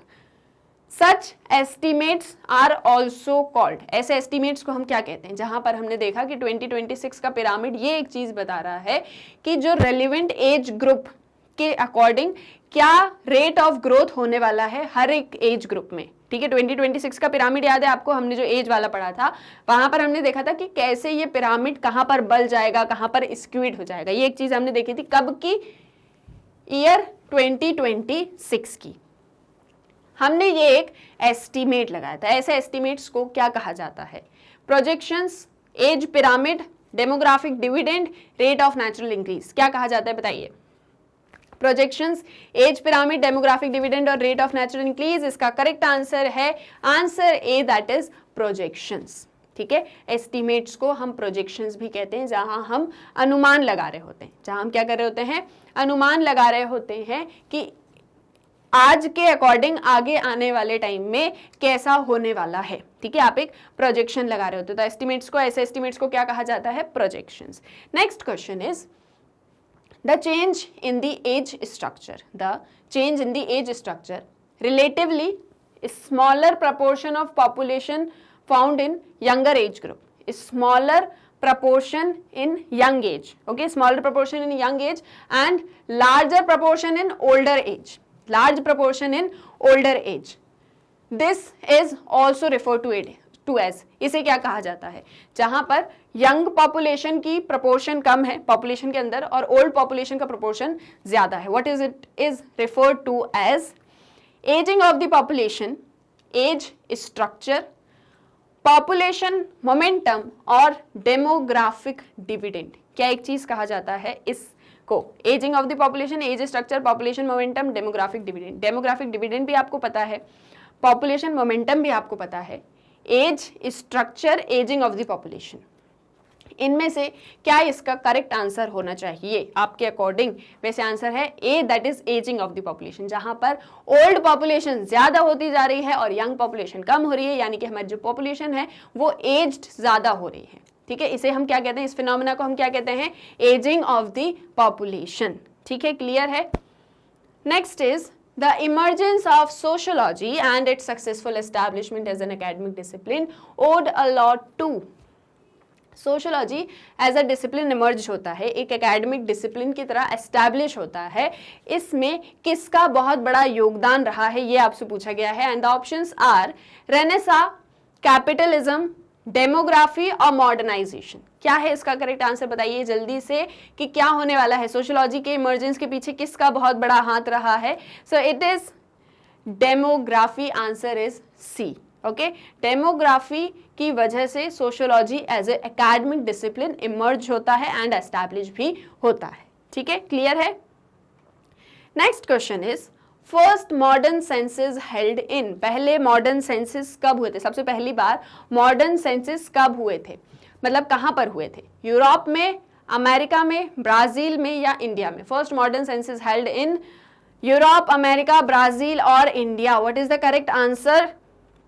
Answer is B, America. America में first modern census होते हैं सबसे पहली बार। Okay, next question is in India regular census have been conducted since. India में regular census, India में regular census कब से हो रहे हैं? ठीक है, एक और बार पढ़ लीजिए क्वेश्चन को। इंडिया में रेगुलर सेंसस कब से स्टार्ट हो चुके हैं? 1871, 1881, 1891 और 1981। बताइए क्या है इसका करेक्ट आंसर? कब इंडिया में रेगुलर सेंसस होने स्टार्ट होते हैं?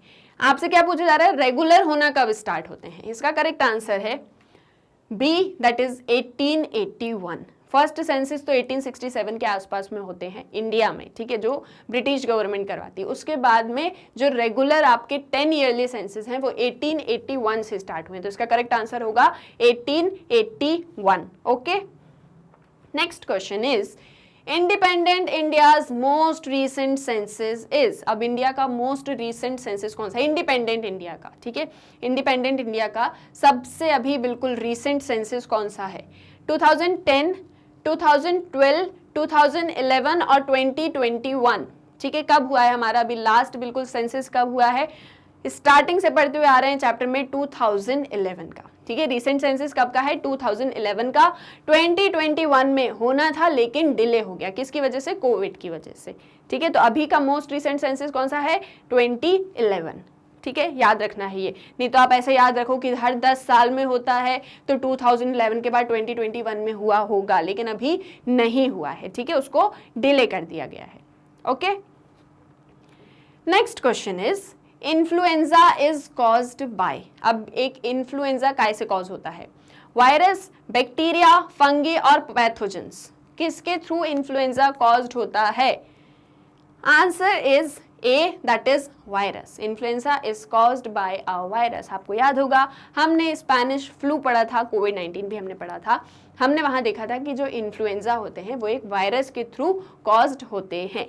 Okay, next question is prenatal diagnostic technique regulation and prevention of misuse act 1996 has been enforced to.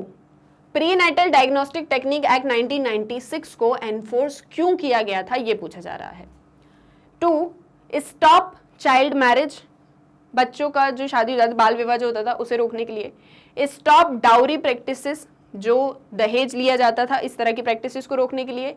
Educate girl child, girl child को एजुकेट करने के लिए। Stop practice of choosing sex of child, आपका जो भी baby होने वाला है उसका सेक्स सिलेक्ट करना, ऐसी प्रैक्टिसेस को रोकने के लिए ये वाली टेक्निक आती है। तो क्या होगा इसका करेक्ट आंसर? आपको इन 4 ऑप्शंस में से चूज करना है and the correct answer is, आप बताइए क्या होने वाला है इसका करेक्ट आंसर? हमने पढ़ा हुआ है prenatal diagnostic techniques, answer is D, that is stop practice of choosing sex of child, ठीक है। प्रीनेटल डायग्नोस्टिक टेक्निक्स एक्ट आता है 1996 में। पहले क्या होता था, सोनोग्राफी टेक्निक्स वगैरह के थ्रू जो पेरेंट्स होते थे वो अपने होने वाले बेबी का, ठीक है, होने वाले बेबी का सेक्स चूज करवा लेते थे कि हमें बेबी होने वाला है, पता भी करवा लेते थे। तो ऐसी प्रैक्टिसेस को, इसके थ्रू क्या हो रहा था, गर्ल इन्फेंटिसाइड ज़्यादा बढ़ रहे थे, फीमेल इन्फेंटिसाइड। तो ऐसी प्रैक्टिसेस को रोकने के लिए प्रीनेटल डायग्नोस्टिक टेक्निक्स एक्ट आता है 1996 में।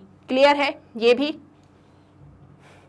The next is literacy as a prerequisite of education is an instrument of, literacy as a prerequisite of education is an instrument of wealth, empowerment, reducing inequalities और growth। Literacy की ज़रूरत क्यों है, या literacy किस एक चीज़ के लिए ज़रूरी है? वेल्थ के लिए, एम्पावरमेंट के लिए, इनइक्वालिटीज़ को ख़त्म करने के लिए, ग्रोथ के लिए। क्या होगा इसका correct answer? Answer is B, empowerment. Literacy as a prerequisite of education is an instrument of empowerment. Okay? Next question is Malthus positive check does not include। Malthus की थ्योरी हमने पढ़ी है, थ्योरी ऑफ पॉपुलेशन ग्रोथ, जिसमें उन्होंने हमें positive and preventive checks के बारे में बताया था। तो यहाँ पर पॉजिटिव चेक्स के अंदर क्या एक चीज नहीं आती है? क्या एक चीज नहीं आती है? Flood, earthquake, postponing marriage, famines. क्या होने वाला है? पॉजिटिव चेक, प्रिवेंटिव चेक्स हमने पढ़े हुए हैं। इसका करेक्ट आंसर होगा, answer is C, that is postponing marriage. Flood, earthquake, famines, ये सभी पॉजिटिव चेक्स होते हैं क्योंकि ये नेचर के थ्रू होते हैं, और प्रिवेंटिव चेक्स जो पॉपुलेशन खुद से ले सकती है, ठीक है, जो ह्यूमन बींग्स खुद से ले सकते हैं, जैसे कि पोस्टपोनिंग मैरिज। ओके, क्लियर है? Next is What is mean by working population which is engaged in? Working population का मतलब क्या होता है? ठीक है, what is mean by working population? Population which is engaged in industrial activities, trade activities, productive activities और all of the above. क्या होता है वर्किंग पॉपुलेशन का मतलब? जो इंडस्ट्रीज में काम कर रहे हैं, प्रोडक्टिव एक्टिविटीज में काम कर रहे हैं, ट्रेड में काम कर रहे हैं, या all of the above? Correct answer is D, that is all of the above. इन सभी एक्टिविटीज में जो वर्क कर रहे होते हैं उन्हें हम क्या कहते हैं? Working population. Then next question is India's population is projected to increase from 1.2 billion today to 1.6 billion by 2050 due to, क्या इसका कारण होने वाला है? Population momentum, density, life expectancy और डिक्रीज बर्थ रेट। या हम पहले भी सॉल्व कर चुके हैं। It is answer A, that is population momentum. ठीक है, पॉपुलेशन मोमेंटम की वजह से इंडिया की जो पॉपुलेशन है वो बहुत तेजी से इंक्रीज होने वाली है। Then next question is Who is most important in demography? Demography में सबसे ज्यादा इंपॉर्टेंट क्या एक चीज होती है? पॉपुलेशन, टेरिटरी, एज और जेंडर। किस चीज की सबसे ज्यादा जरूरत होती है अगर हम डेमोग्राफी की बात कर रहे हैं? क्या सबसे मोस्ट इंपॉर्टेंट है? What is the correct answer?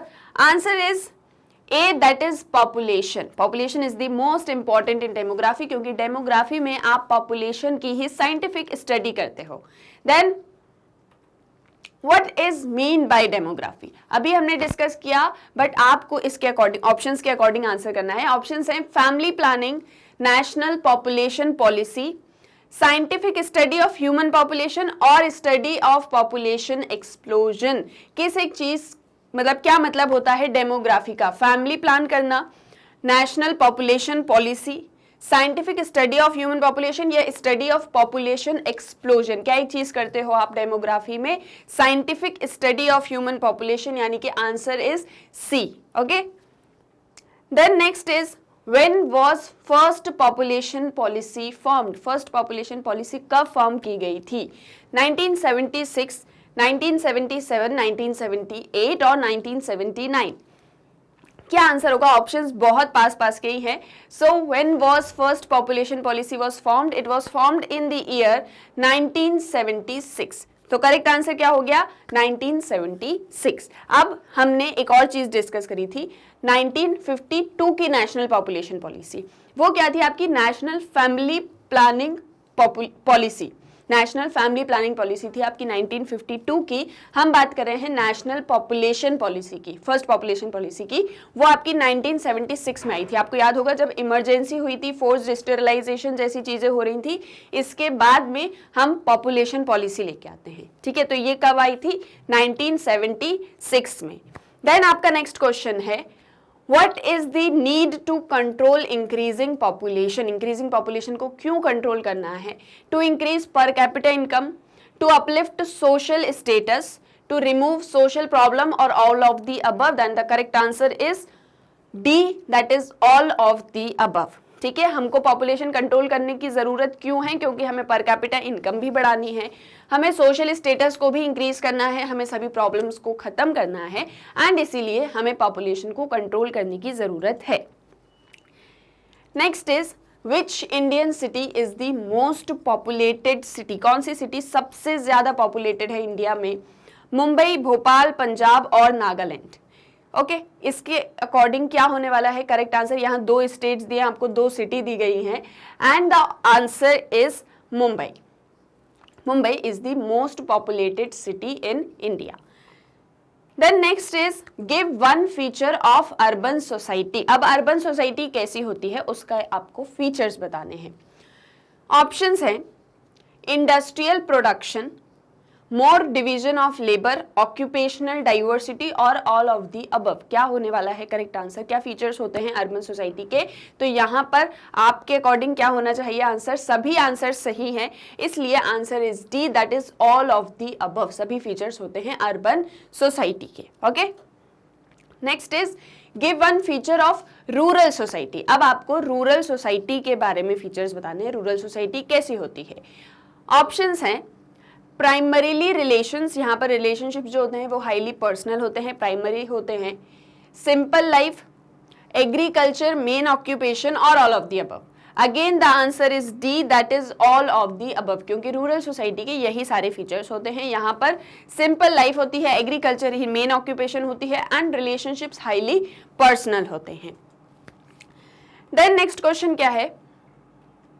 Assertion and reason based MCQs. अभी तक आपने जो एमसीक्यूज किए थे वो नॉर्मल थे, यानी कि डायरेक्ट क्वेश्चंस, उसके 4 ऑप्शंस थे आपके सामने, उसके अकॉर्डिंग आपको आंसर करने थे। चैप्टर के अंदर से जितने भी क्वेश्चंस बन सकते थे हमने उन सभी को इंक्लूड यहाँ पर कर लिया था। एंड बहुत से ऐसे क्वेश्चंस थे जो आपको मतलब आपके नॉलेज के लिए भी बहुत ज़्यादा ज़रूरी थे, हमने उन्हें भी यहाँ इंक्लूड कर लिया था। यानी कि अब बुक में से भी या बुक के बाहर से भी रिलेटेड टू चैप्टर कोई भी क्वेश्चन आएगा तो आप उसको सॉल्व कर पाएंगे। अब आपके पैटर्न के अकॉर्डिंग, ठीक है, आपके जो एग्जाम्स होने वाले हैं उसके पैटर्न के अकॉर्डिंग आपको केस बेस्ड स्टडीज भी आने वाली हैं and assertion and reason based MCQs भी आने वाले हैं। असर्शन और रीजन बेस्ड एमसीक्यूज क्या होते हैं, अब हम उन्हें यहाँ पर सॉल्व करने वाले हैं। फर्स्ट क्वेश्चन इज असर्शन, ठीक है। एक यहाँ पर आपको असर्शन दिया जाएगा, एक सेंटेंस होगा। सेकेंडली उसका रीजन होगा कि यहाँ पर जो एक चीज बोली गई है उसका कारण ये है। आपके सामने ये 4 ऑप्शंस होंगे, आपके सामने ये 4 ऑप्शंस होंगे। ए है both A and R true, यानी कि सेंटेंस और उसका रीजन, उसका कारण दोनों ही सही हैं। And R is the correct explanation of A, और रीजन जो है, कारण जो है वो सेंटेंस को बहुत अच्छे से एक्सप्लेन कर रहा है। सेकेंड ऑप्शन रहेगा both A and R true but R is not the correct explanation of A, यानी कि दोनों ही सेंटेंस सही है, असर्शन भी सही है, रीजन भी सही है, लेकिन जो रीजन बताया जा रहा है वो असर्शन को अच्छे से एक्सप्लेन नहीं कर पा रहा है, ठीक है। सेकेंड ऑप्शन क्या कहता है कि रीजन असर्शन को अच्छे से एक्सप्लेन नहीं कर पा रहा है, करेक्ट एक्सप्लेनेशन नहीं है। Then A is true, R is false, assertion सही है लेकिन रीजन गलत है। A is false but R is true, assertion गलत है लेकिन रीजन सही है। सेम ऑप्शंस आपके हर असर्शन और रीजन वाले क्वेश्चन में होने वाले हैं। बस आपको किस पर फोकस करना है, असर्शन और रीजन पर ध्यान से पढ़ना है इन क्वेश्चंस को, ठीक है। स्टार्ट करते हैं। क्वेश्चन को पहले हम रीड करेंगे। असर्शन कहता है कि माल्थस प्रिडिक्शन वर प्रूव्ड फॉल्स। माल्थस ने जो थ्योरी दी थी, थ्योरी ऑफ डेमोग्राफिक ट्रांजिशन, उसमें जो उन्होंने प्रिडिक्शंस किए थे, उन्होंने जो प्रिडिक्शंस किए थे वो फॉल्स हो जाते हैं, गलत साबित हो जाते हैं। रीजन ये है, in the historical experience of Europe both food production and standard of living continue to rise despite the rapid growth of population.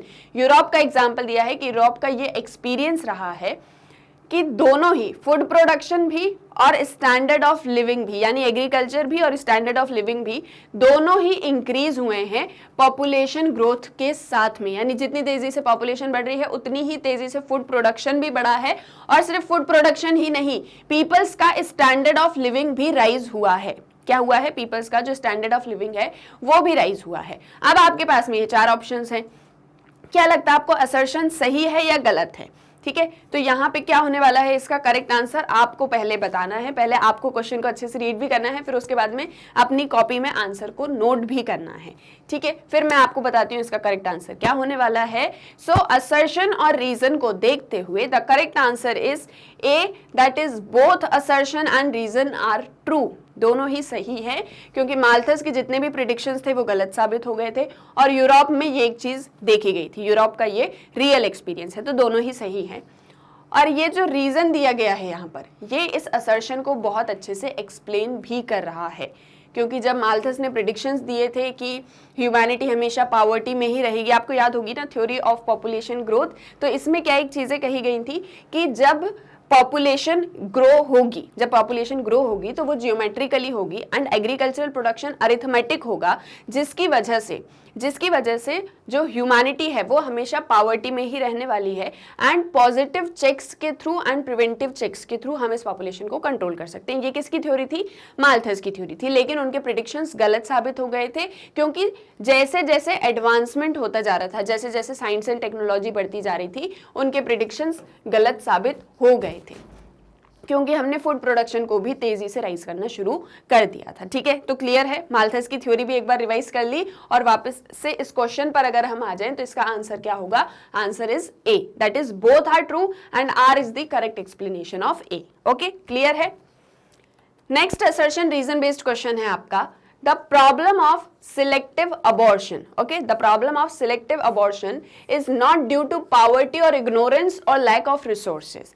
ये कहा जा रहा है कि ये जो सेक्स सिलेक्टिव अबॉर्शंस होते हैं, ठीक है, सेक्स सिलेक्टिव अबॉर्शंस जो होते हैं, इसकी जो समस्या है, इसकी जो प्रॉब्लम है वो इसलिए नहीं है क्योंकि गरीबी है, लोग इग्नोर करते हैं और क्योंकि लोगों के पास में रिसोर्सेज नहीं है इसलिए वो सेक्स सिलेक्टिव अबॉर्शन करवाते हैं। ये सेंटेंस है, ठीक है, ये असर्शन है।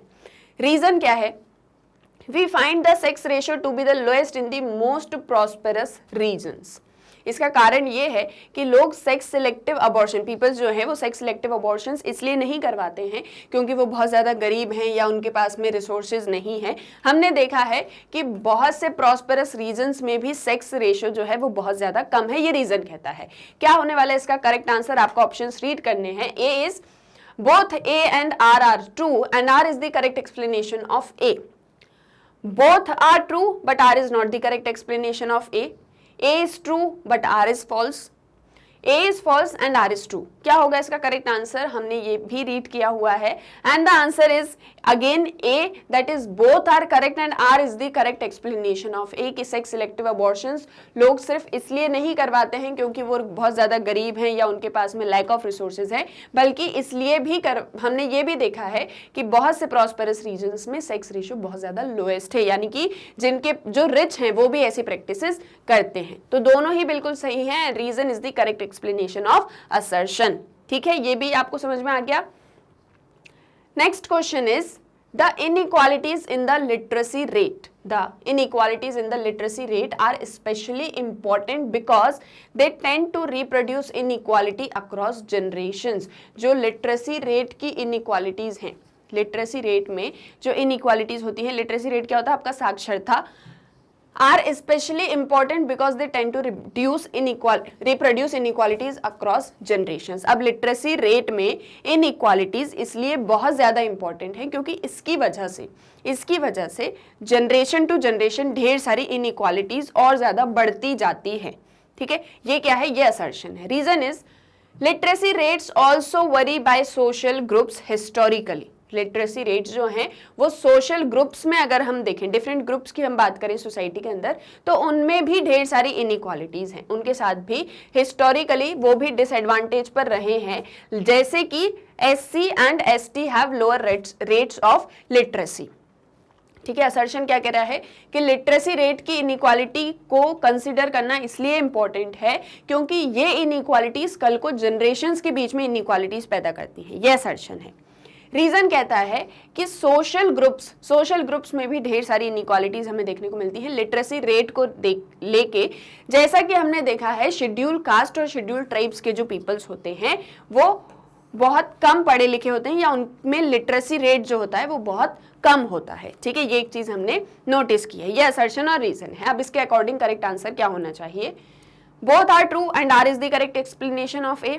Both are true but R is not the correct explanation of A. A is true, R is false, A is false, R is true. क्या होगा इसका correct answer? Answer is B, because दोनों ही sentence सही हैं, लेकिन जो reason है वो असर्शन को अच्छे से एक्सप्लेन नहीं कर पा रहा है या फिर करेक्ट एक्सप्लेनेशन नहीं है। ठीक है, दोनों ही सेंटेंस एक दूसरे से बिल्कुल डिफरेंट हैं। जहां एक तरफ बात चल रही है कि जनरेशन टू जनरेशन ये इनइक्वालिटीज फिर चलती रहेंगी और दूसरी तरफ हम किसी सोशल ग्रुप्स की बात कर रहे हैं, तो रीजन असर्शन को करेक्टली एक्सप्लेन नहीं कर रहा है। ओके, तो आंसर क्या होगा? Answer is B, that is both are true but R is not the correct explanation of A. Then your next question is unlike the death rate the birth rate has not registered a sharp fall. जैसे कि death rate में fall हुआ था, birth rate में उतना ज्यादा fall नहीं होता है। ठीक है, बर्थ रेट में वैसा फॉल नहीं होता है। Then reason is by and large increased levels of prosperity exert a strong downward pull on birth rate। जैसे जैसे prosperity बढ़ती जाती है वैसे वैसे birth rate लो होता जाता है। रीजन ये कह रहा है। क्या होगा इसका correct answer? both are true, R is correct explanation of A. both are true but R is not the correct explanation of A. A is true, R is false, A is false and R is true। क्या है इसका correct answer? यहाँ पर कहा जा रहा है कि डेथ रेट जैसे फॉल हुआ बर्थ रेट वैसे फॉल नहीं हुआ। सेकंड में ये कहा जा रहा है कि जैसे जैसे प्रॉस्पेरिटी बढ़ती है वैसे वैसे बर्थ रेट फॉल होता है। And the correct answer is B, that is both are correct but R is not the correct explanation of A. इसका रीजन सही नहीं है क्योंकि एक तरफ हम बात करें कि बर्थ रेट फॉल नहीं हुआ और दूसरी तरफ रीजन ये कह रहा है कि जैसे जैसे प्रॉस्पेरिटी बढ़ती है तो बर्थ रेट भी धीरे धीरे डाउन होने लग जाता है। तो दोनों ही सेंटेंस एक दूसरे से कहीं भी यहाँ पर को मतलब एक दूसरे से मिल नहीं रहे, बिल्कुल अलग अलग सेंटेंस हैं, इसीलिए R is not the correct explanation of A. Clear है? यहाँ तक आई होप सारे क्वेश्चंस आपको समझ में आए होंगे, कुछ भी आउट ऑफ द कोर्स नहीं जा रहा होगा, सारा कुछ जो हमने पढ़ा हुआ है उन्हीं चीज़ों को हम डिस्कस कर रहे हैं। अब आपको क्वेश्चन कहीं से भी आएगा, I am very much sure कि आप चीज़ों को आंसर कर पाएंगे। देन नेक्स्ट आपके हैं केस बेस्ड एमसीक्यूज। ठीक है, केस बेस्ड एमसीक्यूज यानी कि यहाँ पर आपको एक केस दिया रहेगा, एक पैराग्राफ दिया रहेगा, आपको उसे रीड करना है, देन उसके बाद में आपको कुछ क्वेश्चंस होंगे उस पैराग्राफ से रिलेटेड जिन्हें आपको आंसर करना है। Okay, so read the following text and answer the following questions on the basis of the same. क्या है text? Most demographic concepts are expressed as rates और ratios, they involve two numbers. बहुत से जो demographic concepts को हम study करते हैं वो अक्सर दो नंबर्स इन्वॉल्व करते हैं। One of these numbers is the particular statistic that has been calculated for a specific geographical administrative unit and the other number provides a standard for comparison। क्या कहा जा रहा है, एक एग्जाम्पल से समझते हैं। For example, the birth rate is total number of live births in a particular area during a specified period. ठीक है, बर्थ रेट का मतलब क्या होता है कि एक पर्टिकुलर एरिया में, इस पर्टिकुलर एरिया में एक स्पेसिफाइड टाइम पीरियड में, जस्ट सपोज ईयर 2000 में कितने नंबर ऑफ लाइव बर्थ्स हुए हैं, that is the one number, that is one number divided by the total population of that area in thousands, divided by the total population of that area in thousands. In other words the birth rate is the number of live births per 1000 population. ये एक चीज कही जा रही है कि बहुत से डेमोग्राफिक कॉन्सेप्ट्स जो होते हैं उन्हें आप दो नंबर्स में एक्सप्रेस करते हो, टू नंबर्स में एक्सप्रेस करते हो, जहां पर एक तरफ एक होती है पर्टिकुलर स्टैटिस्टिक, एक है पर्टिकुलर स्टैटिस्टिक जो कि एक स्पेसिफिक जियोग्राफिकल एडमिनिस्ट्रेटिव यूनिट के बारे में बता रहा है। तो यहां पर जो आपका पर्टिकुलर एरिया एंड टाइम है ये पर्टिकुलर स्टैटिस्टिक है, that is the geographical and administrative unit. The other number provides standard for comparison, और यहाँ पर सेकंड नंबर क्या है जो स्टैंडर्ड प्रोवाइड कर रहा है कंपैरिजन के लिए, that is the population, that is the total population of that area in thousands. ये इस पूरे कंसेप्ट के लिए स्टैंडर्ड सेकंड नंबर है जो कि स्टैंडर्ड है फॉर कंपैरिजन। हम किससे कंपेयर कर रहे हैं? टोटल पॉपुलेशन से। कैसे कैलकुलेट करते हो आप बर्थ रेट को? Birth rate is equals to number of live births, ठीक है, कितने लाइव बर्थ्स हुए हैं, plus area and time period. Just suppose year 2000 में इस ए एरिया के अंदर 50 बर्थ्स हुए हैं। कितने बर्थ हुए हैं? 50 बर्थ हुए हैं। एंड जस्ट सपोज इस एरिया की टोटल पॉपुलेशन उस पर्टिकुलर टाइम पीरियड पे 5000 है। कितनी है?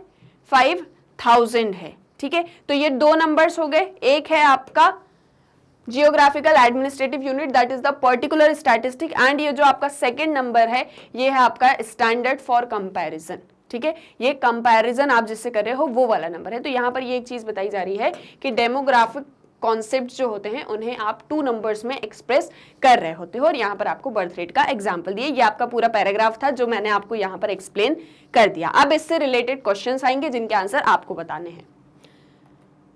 The dash is a similar statistic, the dash is a similar statistic expressed as the number of death in a given area during a given time per 1000 population। अब ऐसी ही एक और कौन सी statistic होती है ये पूछा है, ऐसी ही एक और कौन सी स्टैटिस्टिक होती है जहां पर आप नंबर ऑफ डेथ काउंट कर रहे होते हो एक गिवन एरिया में गिवन टाइम में पर 1000 पॉपुलेशन। क्या होता है वो concept? Maternal mortality rate, life expectancy, death rate और डेथ रेशो। क्या होगा इसका करेक्ट आंसर? कौन सी वो स्टैटिस्टिक होती है, वो कौन सा डेमोग्राफिक कॉन्सेप्ट होता है जहां पर आप डेथ्स को काउंट कर रहे होते हो? And obviously the answer is C, that is death rate.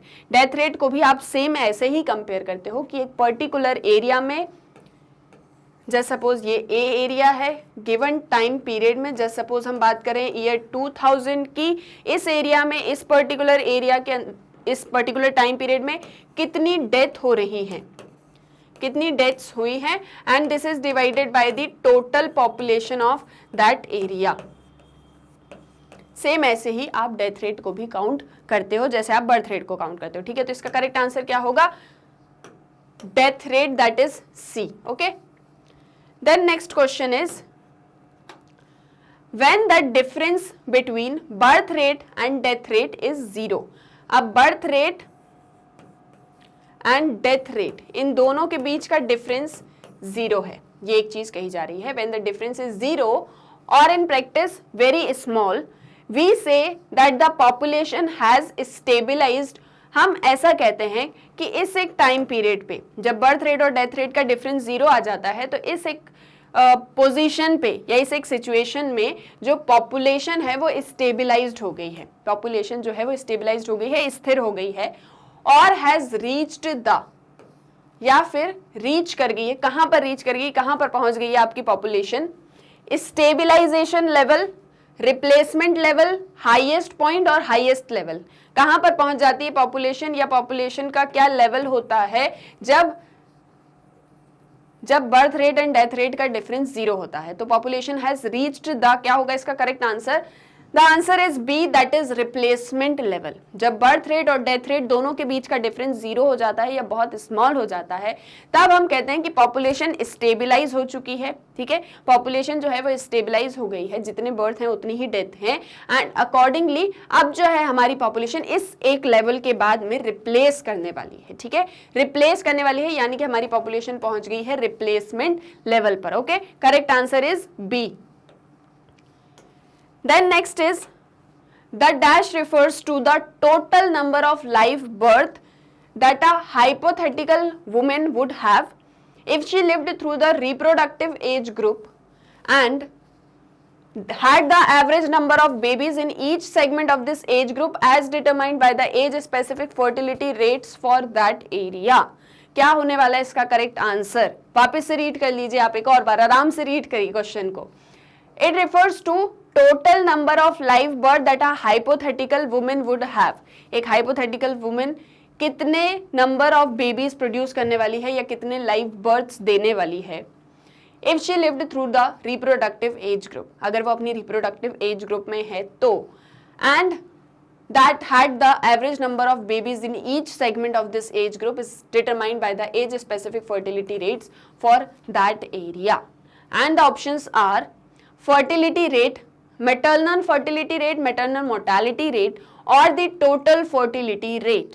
थोड़ा सा रिकॉल करिए, थोड़ा सा वापस से पीछे जाइए, हमने फर्टिलिटी रेट पढ़ा था, एज स्पेसिफिक फर्टिलिटी रेट पढ़ा था, एंड हमने थर्ड पढ़ा था टोटल फर्टिलिटी रेट, ठीक है। उसी से रिलेटेड यहाँ पर आपसे क्वेश्चन पूछा है, and the correct answer is total fertility rate. क्या बोल रहे हैं कि रिप्रोडक्टिव एज ग्रुप में जो वुमेन्स हैं, ठीक है, रिप्रोडक्टिव एज ग्रुप में जो वुमेन्स हैं वो कितने नंबर ऑफ लाइव बर्थ्स देने वाली हैं, ठीक है, वो टोटल कितने नंबर ऑफ लाइव बर्थ्स देने वाली हैं एक पर्टिकुलर टाइम पीरियड एरिया के अंदर, ठीक है। जब हम पहले हम फर्टिलिटी रेट कैलकुलेट करते हैं, देन हम एज स्पेसिफिक फर्टिलिटी रेट करते हैं, देन हम एज स्पेसिफिक फर्टिलिटी रेट से टोटल फर्टिलिटी रेट को मेजर करते हैं, ठीक है। हम हर एक ग्रुप के अंदर जितनी भी वुमेन्स हैं वो कितने नंबर ऑफ लाइव बर्थ्स देने वाली हैं, किस टाइम पीरियड की हम बात कर रहे हैं, वैसे सारा कुछ करके डिफरेंस को लेके फिर कैलकुलेट करते हैं एंड टोटल फर्टिलिटी रेट निकालते हैं। तो यहाँ पर जो आपका करेक्ट आंसर है that is D, total fertility rate, okay. Then next is a falling dash can be a source of economic growth. अब क्या चीज है जो फॉल होगी, अगर वो फॉल होगी, कम होगी, तो इकोनॉमिक ग्रोथ होगी, ठीक है, इकोनॉमिक ग्रोथ होगी and prosperity due to the larger proportion of workers relative to non workers. This is sometimes referred to as the demographic dividend. क्या पूछा जा रहा है आपसे कि क्या ऐसी चीज है जो फॉल होगी तो इकोनॉमिक ग्रोथ भी आएगी, प्रॉस्पेरिटी भी आएगी, क्योंकि large proportion of workers relative to non workers, क्योंकि वर्कर्स जो हैं वो इंक्रीज हो जाएंगे एंड जो नॉन वर्कर्स हैं उनका प्रपोर्शन कम हो जाएगा। तो वो ऐसी कौन सी चीज है, and the options are dependency ratio, sex ratio, child sex ratio और life expectancy. And this is sometimes refer to as demographic dividend, और हम इसे डेमोग्राफिक डिविडेंड भी कहते हैं। इसका करेक्ट आंसर है A, that is dependency ratio. क्या होता है dependency ratio? Number of dependents, ठीक है, कितने नंबर ऑफ डिपेंडेंट्स हैं on working population. Working population होती है आपकी 15 to 65 एंड बिलो इसके एंड बियॉन्ड 65 जितने भी पीपल्स होते हैं वो सभी आपके नॉन वर्कर्स या डिपेंडेंट्स में आते हैं। तो डिपेंडेंट्स का नंबर कम हो जाएगा और वर्कर्स का नंबर ज्यादा हो जाएगा, तो फिर डिपेंडेंसी रेशियो कम होगा। और इस डिपेंडेंसी रेशियो कम होने से, ठीक है, यानी कि नंबर ऑफ डिपेंडेंट्स कम है, वर्किंग पॉपुलेशन ज्यादा है, इससे इकोनॉमिक ग्रोथ भी होगी, प्रॉस्पेरिटी भी होगी, और इसे ही हम क्या कहते हैं? Demographic dividend. ठीक है, क्या चीज कहते हैं हम इसको? Demographic dividend. क्लियर है? नेक्स्ट आपका पैराग्राफ है और ये क्या कहता है? Population growth always outstrips growth in production of subsistence resources. जो पॉपुलेशन ग्रो कर रही है वो हमेशा सबसिस्टेंस रिसोर्सेज को आउटस्ट्रिप कर देगी, यानी एग्रीकल्चरल प्रोडक्शन से ज्यादा हमेशा पॉपुलेशन की ग्रोथ होगी। Hence the only way to increase prosperity is by controlling the growth of population। तो अगर आप चाहते हो कि समृद्धि रहे, प्रॉस्पेरिटी हमेशा बनी रहे एक कंट्री के अंदर, तो आपको अपनी पॉपुलेशन को कंट्रोल करना चाहिए। Unfortunately, humanity has only a limited ability to voluntarily reduce the growth of its population। लेकिन जो ह्यूमैनिटी है, जो ह्यूमंस पॉपुलेशन है पूरी, उनके पास में बहुत कम रिसोर्सेज हैं, कि वो अपनी पॉपुलेशन को खुद से अपनी इच्छा से रिड्यूस कर पाएं। So Malthus believed therefore that positive checks to population growth in the form of famines and diseases were inevitable because they were nature's way of dealing with the imbalances between food supply and increasing population। इसीलिए Malthus ने ये एक चीज मानी थी कि क्योंकि preventive checks तो बहुत कम हो सकते हैं, एंड इसीलिए नेचर का अपना तरीका होता है इस पॉपुलेशन ग्रोथ को कंट्रोल करने का through positive checks, that is famines and diseases. Malthus was also criticized by liberal and Marxist scholars for asserting that poverty was caused by population growth। Malthus की इस थ्योरी को बहुत से liberal and Marxist scholars ने criticise किया था इस एक चीज के लिए, क्योंकि वो कहते थे कि पॉपुलेशन ग्रो कर रही है बहुत तेजी से, इसीलिए एक दिन पॉवर्टी आ जाएगी और सभी गरीब हो जाएंगे। Critics argued that problems like poverty and starvation were caused by the unequal distribution of economic resources rather than population growth। तो जो माल्थस को क्रिटिसाइज करते हैं वो लोग ऐसा कह रहे हैं कि क्योंकि अनइक्वल डिस्ट्रीब्यूशन हो रहा है रिसोर्सेज का, हमने चैप्टर्स में भी ये चीज पढ़ी थी कि रिसोर्सेज अनइक्वली डिस्ट्रीब्यूट होते हैं एक सोसाइटी के अंदर, जिसकी वजह से पीपल्स जो हैं वो पॉवर्टी सफर करते हैं, ना कि पॉपुलेशन ग्रोथ इसके पीछे कारण होता है। तो यहाँ पर आपको माल्थस की थ्योरी एक्सप्लेन की गई है, जहां पर यह कहा जा रहा है कि पॉपुलेशन ग्रोथ बहुत तेजी से हो रही है और एग्रीकल्चर प्रोडक्शन जो है, एग्रीकल्चर का जो प्रोडक्शन है वो उतनी तेजी से नहीं हो पा रहा है, वो धीरे धीरे हो रहा है, और इसकी वजह से एक दिन बहुत ज्यादा गरीबी आ जाएगी। और फिर इस पॉपुलेशन ग्रोथ को कंट्रोल करने के लिए नेचर अपना तरीका ढूंढेगा, जिससे एपिडेमिक्स आएंगे, फेमाइन्स आएंगे। और इस थ्योरी को माल्थस की क्रिटिसाइज किया गया है, एंड क्रिटिसाइज इस बेसिस पे किया गया है कि पॉवर्टी सिर्फ पॉपुलेशन ग्रोथ की वजह से ही नहीं आती है, क्योंकि अनइक्वल डिस्ट्रीब्यूशन है रिसोर्सेज का, इसीलिए भी पॉवर्टी आती है।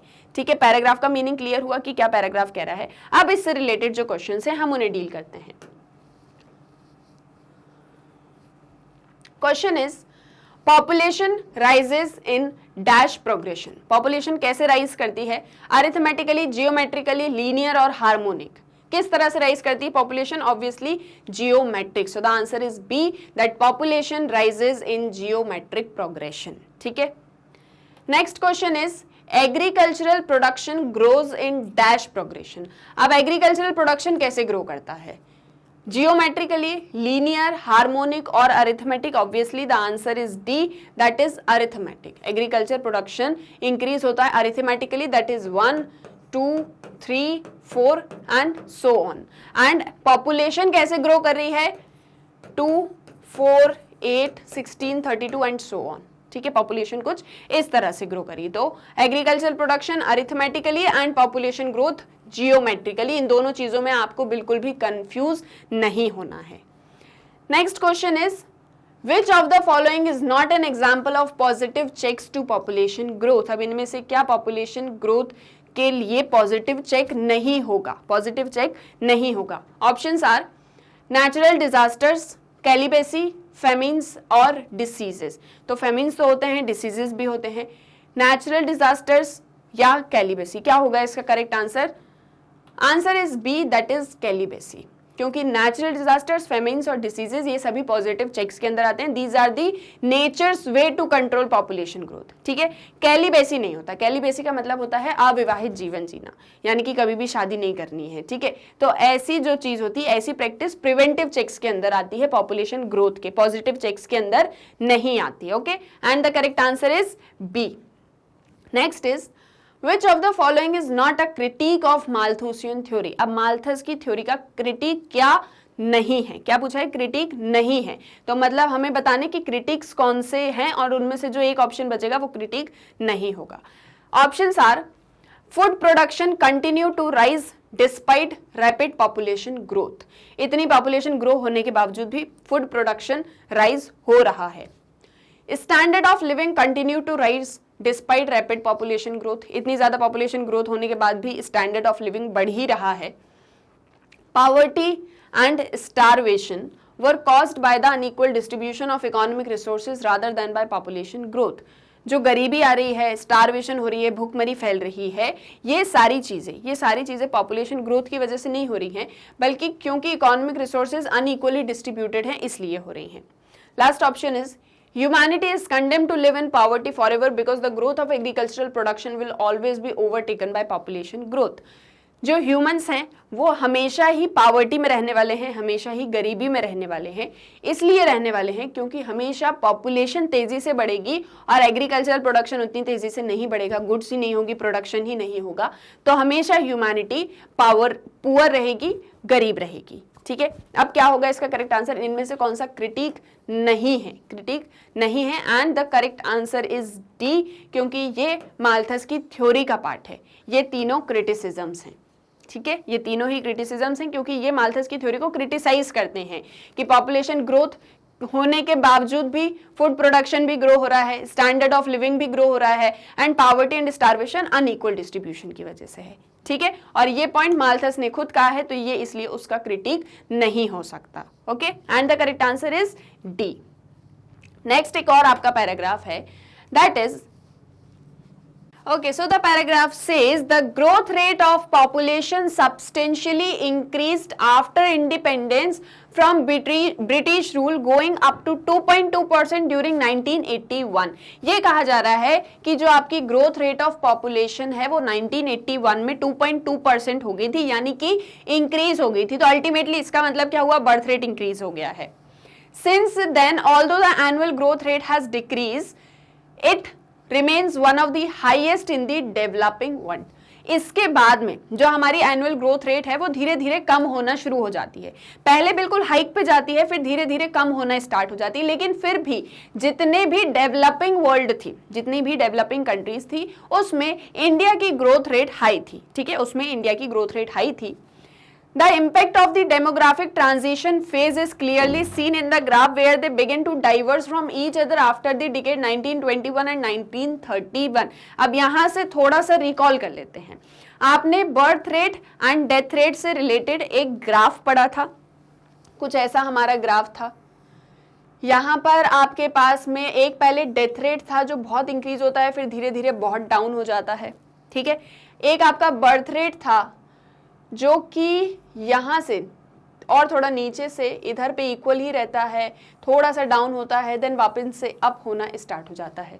कुछ ऐसा आपका बर्थ रेट और डेथ रेट वाला ग्राफ था। उसी ग्राफ की यहाँ पर बात की जा रही है कि इस ग्राफ में आपने देखा था कैसे 1921 1931 में एकदम से डेथ रेट बहुत हाइक हो गया था, फिर डेथ रेट आपका कम होना स्टार्ट हो जाता है, एंड बर्थ रेट और डेथ रेट यहाँ से बिल्कुल सेपरेट होना स्टार्ट हो रहे हैं। बर्थ रेट हाई हो रहा है, डेथ रेट कम हो रहा है, लेकिन एक लेवल पर है दोनों ही। ठीक है, यानी कि आपको ट्रांजिशन फेज देखने को मिल रहा है जहां पर डेथ रेट कम हो रहा है और बर्थ रेट कंट्रोल किया है लेकिन कम कंट्रोल्ड है। Before 1931 both death rate and birth rate were high, whereas after transitional movement death rate fell but birth rate only fell slightly. The principal reasons for the decline of the death rate after 1921 were increased levels of control over famines and epidemic diseases.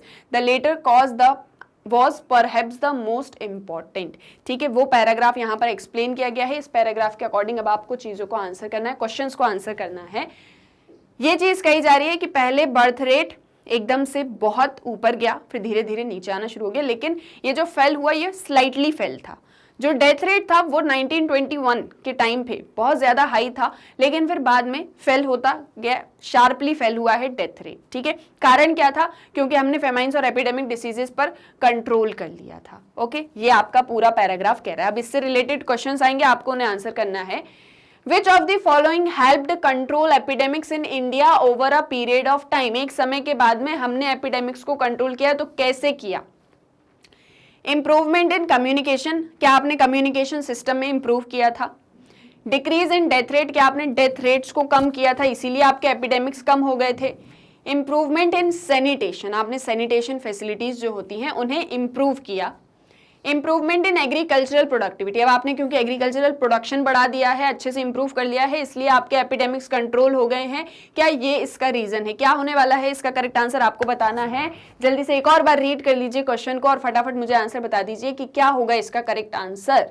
आपने chapter में भी ये पढ़ा है, birth rate and death rate वाला graph भी हमने अच्छे से पढ़ा, उसके बाद में हमने उसके क्या रीजन थे वो भी पढ़ा था.